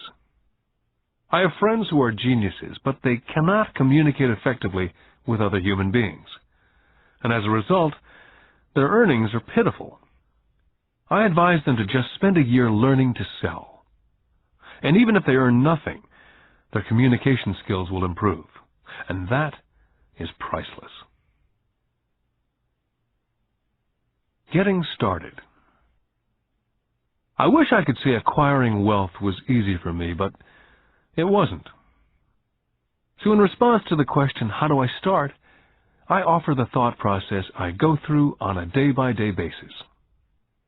It really is easy to find great deals. I promise you that. It's just like riding a bike. After a little wobbling, it's a piece of cake. But when it comes to money, it's the determination to get through the wobbling that's a personal thing. To find million-dollar deals of a lifetime requires us to call on our financial genius. I believe that each of us has a financial genius within us. The problem is, our financial genius lies asleep, waiting to be called upon. It lies asleep because our culture has educated us into believing that the love of money is the root of all evil. It's encouraged us to learn a profession so we can work for money, but failed to teach us how to have money work for us. It taught us not to worry about our financial future. Our company or the government would take care of us when our working days are over. However, it's our children, educated in the same school system, who will end up paying for it. The message is still to work hard, earn money, and spend it. And when we run short, we can always borrow more. Unfortunately, 90% of the Western world subscribes to the above dogma simply because it's easier to find a job and work for money. If you're not one of the masses, I offer you the following 10 steps to awaken your financial genius. I simply offer you the steps I have personally followed. If you want to follow some of them, great. If you don't, make up your own. Your financial genius is smart enough to develop its own list. Step number 1. I need a reason greater than reality. If you ask most people if they would like to be rich or financially free, they would say yes. But then reality sets in. The road seems too long with too many hills to climb. It's easier just to work for money and hand the excess over to your broker. A reason or a purpose is a combination of wants and don't wants. When people ask me what my reason for wanting to be rich is, it's a combination of deep emotional wants and don't wants. I will list a few. First, the don't wants, for they create the wants. I don't want to work all my life. I don't want what my parents aspired for, which was job security and a house in the suburbs. I don't like being an employee. Now the wants. I want to be free to travel the world and live in a lifestyle I love. I want to be young when I do this. I want to simply be free. I want control over my time and my life. I want money to work for me. Those are deep-seated emotional reasons. What are yours? As I said, I wish I could say it was easy. It wasn't. But it wasn't hard either. But without a strong reason or purpose, anything in life is hard. Step number 2. I choose daily. The power of choice. That is the main reason people want to live in a free country. We want the power to choose. Financially, with every dollar we get in our hands, we hold the power to choose our future to be rich, poor, or middle class. Our spending habits reflect who we are. Poor people simply have poor spending habits. Most people choose not to be rich. For 90% of the population, being rich is too much of a hassle. So they invent sayings that go, "I'm not interested in money," or "I'll never be rich," or "I don't have to worry, I'm still young," or "When I make some money, then I'll think about my future," or "My wife handles the finances." The problem with those statements is they rob the person who chooses to think such thoughts of two things. One is time, which is your most precious asset, and 2 is learning. Just because you have no money, it shouldn't be an excuse to not learn. But that is a choice we all make daily. The choice of what we do with our time, our money, and what we put in our heads. That is the power of choice. All of us have choice. I just choose to be rich, and I make that choice every day. Step number 3. Choose friends carefully. First of all, I do not choose my friends by their financial statements. I have friends who have actually taken the vow of poverty, as well as friends who earn millions every year. The point is, I learn from all of them, and I consciously make the effort to learn from them. But there's one distinction that I'd like to point out. I've noticed that my friends with money talk about money, and I do not mean brag. They're interested in the subject. so I learned from them and they learned from me. My friends whom I know are in dire straits financially do not like talking about money, business, or investing. They often think it rude. So I also learn from my friends who struggle financially. I find out what not to do. Step number 4. Master a formula and then learn a new one. In order to make bread, every baker follows a recipe, even if it's only held in their head. The same is true for making money. That's why money is often called dough. When it comes to money, the masses generally have one basic formula they learned in school, and that is work for money. The formula I see that is predominant in the world is that every day millions of people get up and go to work, earn money, pay bills, balance checkbooks, buy some mutual funds, and go back to work. That is the basic formula or recipe. If you're tired of what you're doing or you're not making enough, it's simply a case of changing the formula via which you make money. Years ago, when I was 26, I took a weekend class called How to Buy Real Estate Foreclosures. I learned a formula. The next trick was to have the discipline to actually put into action what I had learned. That is where most people stop. For 3 years while working for Xerox, I spent my spare time learning to master the art of buying foreclosures. I've made several $1 million using that formula, but today it's too slow, and too many other people are doing it. So after I mastered that formula, I went in search of other formulas. For many of the classes, I did not use the information I learned directly, but I always learned something new. Step number 5. Pay yourself first. The power of self-discipline. If you cannot get control of yourself, do not try to get rich. You might first want to join the Marine Corps or some religious order, so you can get control of yourself. It makes no sense to invest, make money, and blow it. It's the lack of self-discipline that causes most lottery winners to go broke soon after winning millions. It's the lack of self-discipline that causes people who get a raise to immediately go out and buy a new car or take a cruise.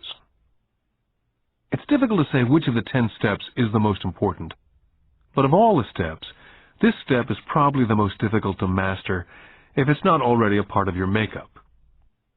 I would venture to say that it's the lack of personal self-discipline that is the #1 delineating factor between the rich, poor, and middle class.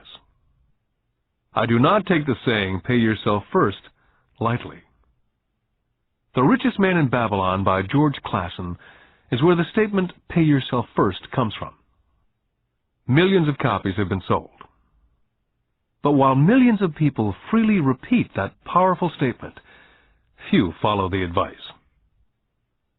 For those who do follow it, their financial statement, income statement, and balance sheet shows income flowing into assets and assets supplying income. Each month, these people allocate money to their asset column before they pay their monthly expenses. Although millions of people have read Clason's book and understand the words pay yourself first, in reality they pay themselves last. Now I can hear the howls from those of you who sincerely believe in paying your bills first. And I can hear all the responsible people who pay their bills on time. I'm not saying be irresponsible and not pay your bills. All I'm saying is do what the program says, which is pay yourself first. The reason I don't have high credit card debt and doodad debt is because I want to pay myself first. Although I pay my bills last, I am financially astute enough to not get into a tough financial situation. To ensure paying yourself first, don't get into large debt positions that you have to pay for. Keep your expenses low. Build up assets first. Then, buy the big house or a nice car. Being stuck in the rat race is not intelligent. And when you come up short, let the pressure build and don't dip into your savings or investments. Use the pressure to inspire your financial genius to come up with new ways of making more money and then pay your bills. you will have increased your ability to make more money as well as your financial intelligence. Step number 6. Pay your brokers well. I often see people posting a sign in front of their house that says, "For sale by owner." Or I see on TV today many people claiming to be discount brokers. My rich dad taught me to take the opposite tack. He believed in paying professionals well, and I have adopted that policy also. Today I have expensive attorneys, accountants, real estate brokers, and stockbrokers. Why? Because if, and I do mean if, the people are professionals, their services should make you money. And the more money they make, the more money I make. We live in an information age. Information is priceless. A good broker should provide you with information as well as take the time to educate you as to its meaning. Step number 7. Be an Indian giver. This is the power of getting something for nothing. When the first white settlers came to America, they were taken aback by a cultural practice some American Indians had. For example, if a settler was cold, the Indian would give the person a blanket. Mistaking it for a gift, the settler was often offended when the Indian asked for it back. The Indians also got upset when they realized the settlers did not want to give it back. That is where the term Indian giver came from. A simple cultural misunderstanding. In the world of the asset column, being an Indian giver is vital to wealth. The sophisticated investor's first question is, how fast do I get my money back? They also want to know what they get for free, also called a piece of the action. That is why the ROI, or return of and on investment, is so important. Frequently, my broker will call me and recommend I move a sizable amount of money into the stock of a company that he feels is just about to make a move that will add value to the stock, like announcing a new product. I will move my money in for a week to a month while the stock moves up. Then I pull my initial dollar amount out and stop worrying about the fluctuations of the market because my initial money is back and ready to work on another asset. So my money goes in and then it comes out, and I own an asset that was technically free. Step number 8. Assets buy luxuries. As I said in the section, pay yourself first. If a person cannot master the power of self-discipline, it's best not to try to get rich. For while the process of developing cash flow from an asset column in theory is easy, it's the mental fortitude of directing money that's hard. Due to external temptations, it's much easier in today's consumer world to simply blow it out of the expense column. Because of weak mental fortitude, that money flows into the paths of least resistance. That is the cause of poverty and financial struggle. I love my luxuries as much as anyone else. The difference is, some people buy their luxuries on credit. It's the keep up with the Joneses trap. I use the income from my assets to buy my luxuries. When I wanted to buy a Porsche, the easy road would have been to call my banker and get a loan. Instead of choosing to focus in the liability column, I chose to focus in the asset column. As a habit, I use my desire to consume to inspire and motivate my financial genius to invest.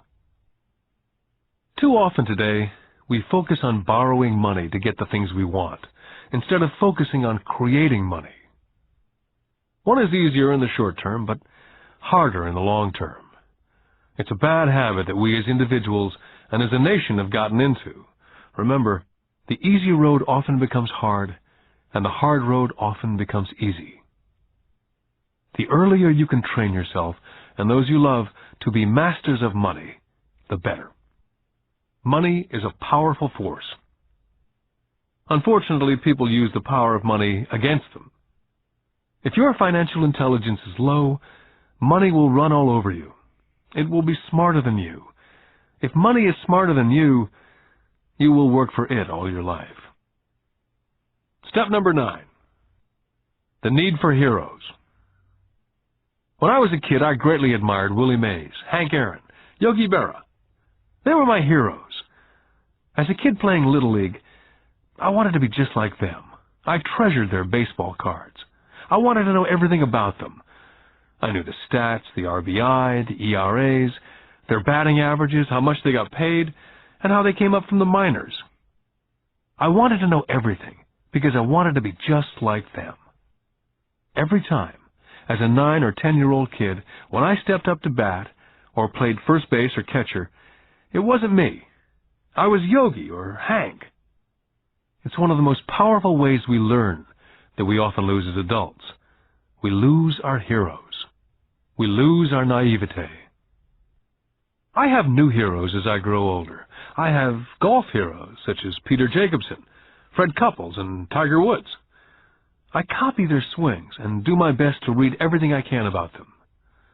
I also have heroes such as Donald Trump, Warren Buffett, Peter Lynch, George Soros, and Jim Rogers. In my older years, I know their stats, just like I knew the ERAs and RBI of my baseball heroes. I follow what Warren Buffett invests in and read anything I can about his point of view on the market. I read Peter Lynch's book to understand how he chooses stocks. And I read about Donald Trump, trying to find out how he negotiates and puts deals together. Just as I was not me when I was up to bat, when I'm in the market or I'm negotiating a deal, I am subconsciously acting with the bravado of Trump.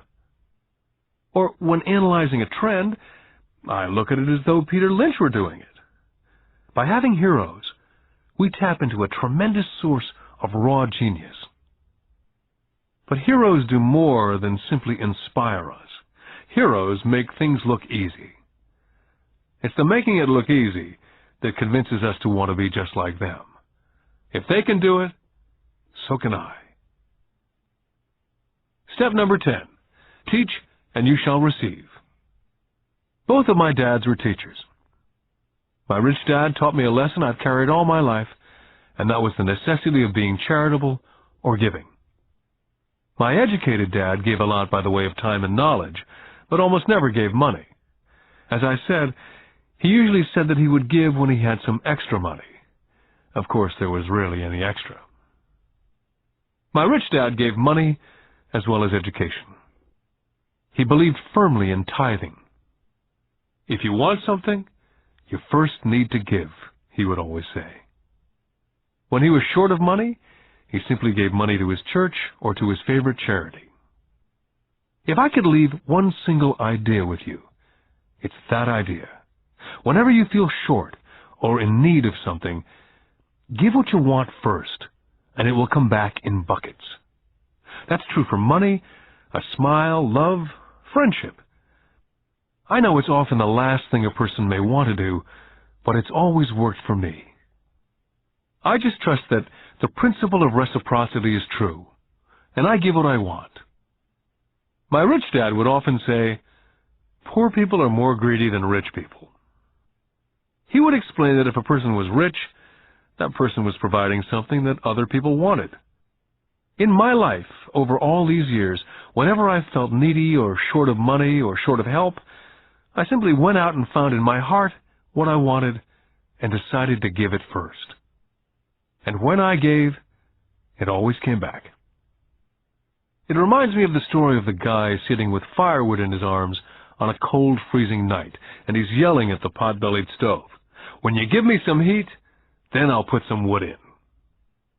And when it comes to money, love, happiness, sales, and contacts, all one needs to remember is first to give what you want, and it will come back in droves.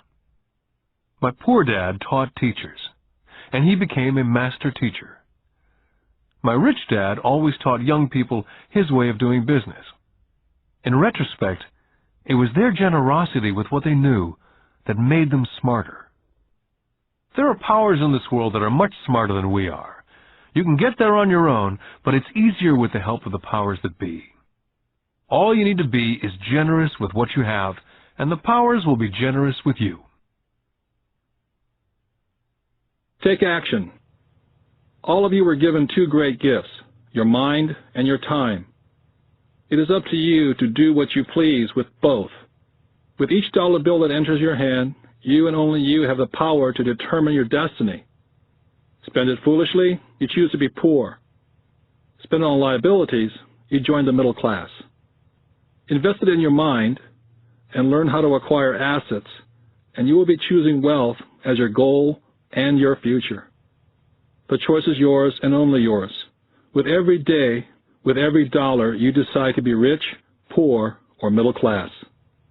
Choose to share this knowledge with your children, and you choose to prepare them for the world that awaits. No one else will.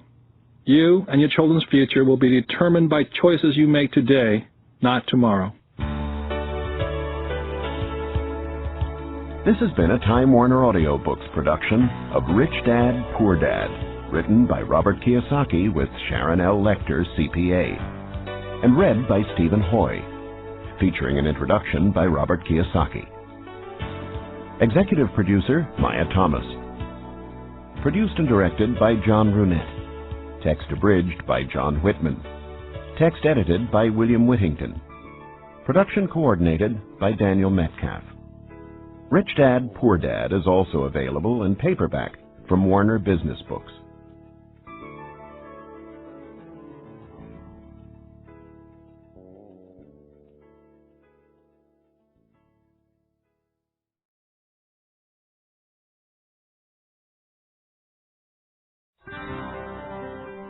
Here's a sample from audio bestseller Rich Dad's Cash Flow Quadrant, a guide to financial freedom, written by Robert T. Kiyosaki with Sharon L. Lecter, CPA.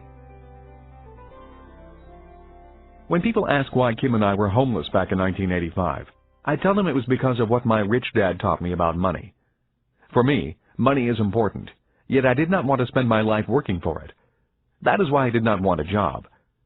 If we were going to be responsible citizens, Kim and I wanted to have our money work for us rather than spend our lives physically working for money. That is why the cash flow quadrant is so important. It distinguishes between the different ways in which money is generated. There are ways of being responsible and creating money other than physically working for it. But in order to embrace wealth, it is essential to understand your relation to it. My highly educated dad had a strong belief that the love of money was evil, that to profit excessively meant you were greedy. He often said, "I'll never be rich," or "investing is risky," or "money isn't everything." My rich dad had a different point of view. He thought it foolish to spend your life working for money and pretend that money was not important. Rich Dad believed that life was more important than money, but money was important for supporting life. He often said, "You only have so many hours a day, and you can only work so hard.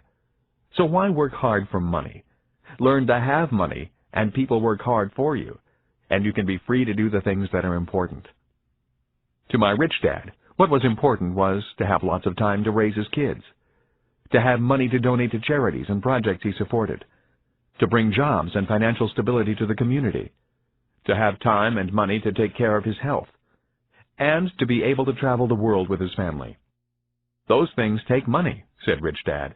"That is why money is important to me. Money is important, but I don't want to spend my life working for it."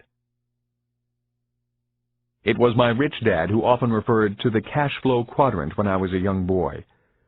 He would explain to me the difference between someone who was successful on the left side versus the right side. Having two dynamic and successful father figures around me gave meaning to what each was saying. But it was what they were doing that allowed me to begin to notice the differences between the ES side of the quadrant and the BI side. One painful lesson I experienced as a young boy was simply how much time one dad had available to spend with me versus the other. As the success and prominence of both dads grew, it was obvious that one dad had less and less time to spend with his wife and 4 children. My real dad was always on the road, at meetings, or dashing off to the airport for more meetings. The more successful he got, the fewer dinners we had together as a family. Weekends he spent at home in his crowded little office buried under paperwork. My rich dad, on the other hand, had more and more free time as his success grew. One of the reasons I learned so much about money, finance, business, and life was simply because my rich dad had more and more free time for his children and me. Rich Dad's Cash Flow Quadrant is also available in paperback from Warner Business Books. Here's a sample from audio bestseller Rich Dad's Guide to Investing: What the Rich Invest in That the Poor and Middle Class Do Not. Written by Robert T. Kiyosaki, with Sharon L. Lecter, CPA. Investor lesson number 1: the choice. When it comes to money and investing, people have 3 fundamental reasons or choices for investing, Rich Dad said. They are to be secure, to be comfortable, or to be rich. Rich Dad went on to say, all 3 choices are important. The difference in one's life occurs when the choices are prioritized. He explained that most people make their money and investment choices in that exact order. In other words, their first choice when it comes to money decisions is security. Second is comfort, and third is to be rich. That is why most people make job security their highest priority. After they have a secure job or profession, then they focus on comfort. The last choice for most people is to be rich.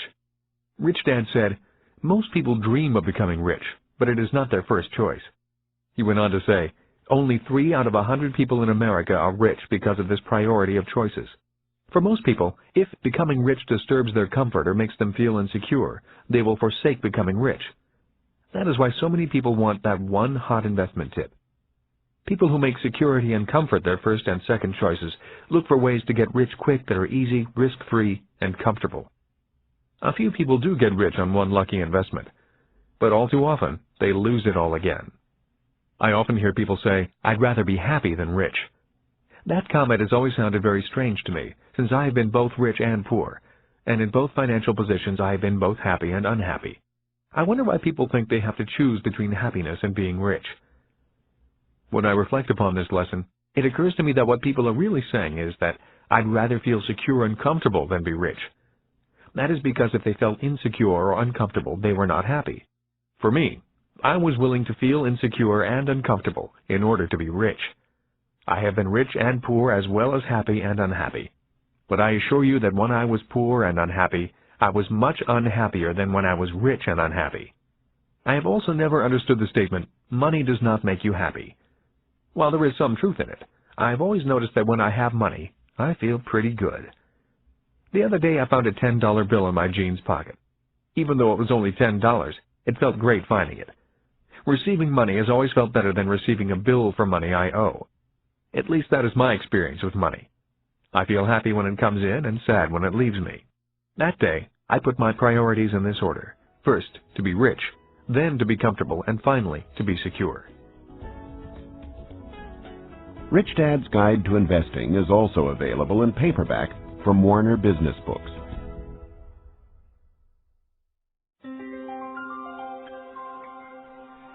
Here's a sample from Rich Dad's Rich Kid, Smart Kid, giving your children a financial head start. The latest book from the New York Times best-selling authors Robert T. Kiyosaki and Sharon L. Lecter, CPA. When I was a little boy, my rich dad often said, money is an idea.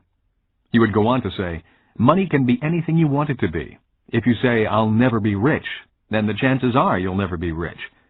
If you say, I can't afford it, then chances are you can't. My smart dad said much the same about education. Is it possible that every child is born with the potential to be rich and smart? This program is about fostering and preserving that possibility. Both my dads were great teachers. Both men were smart men.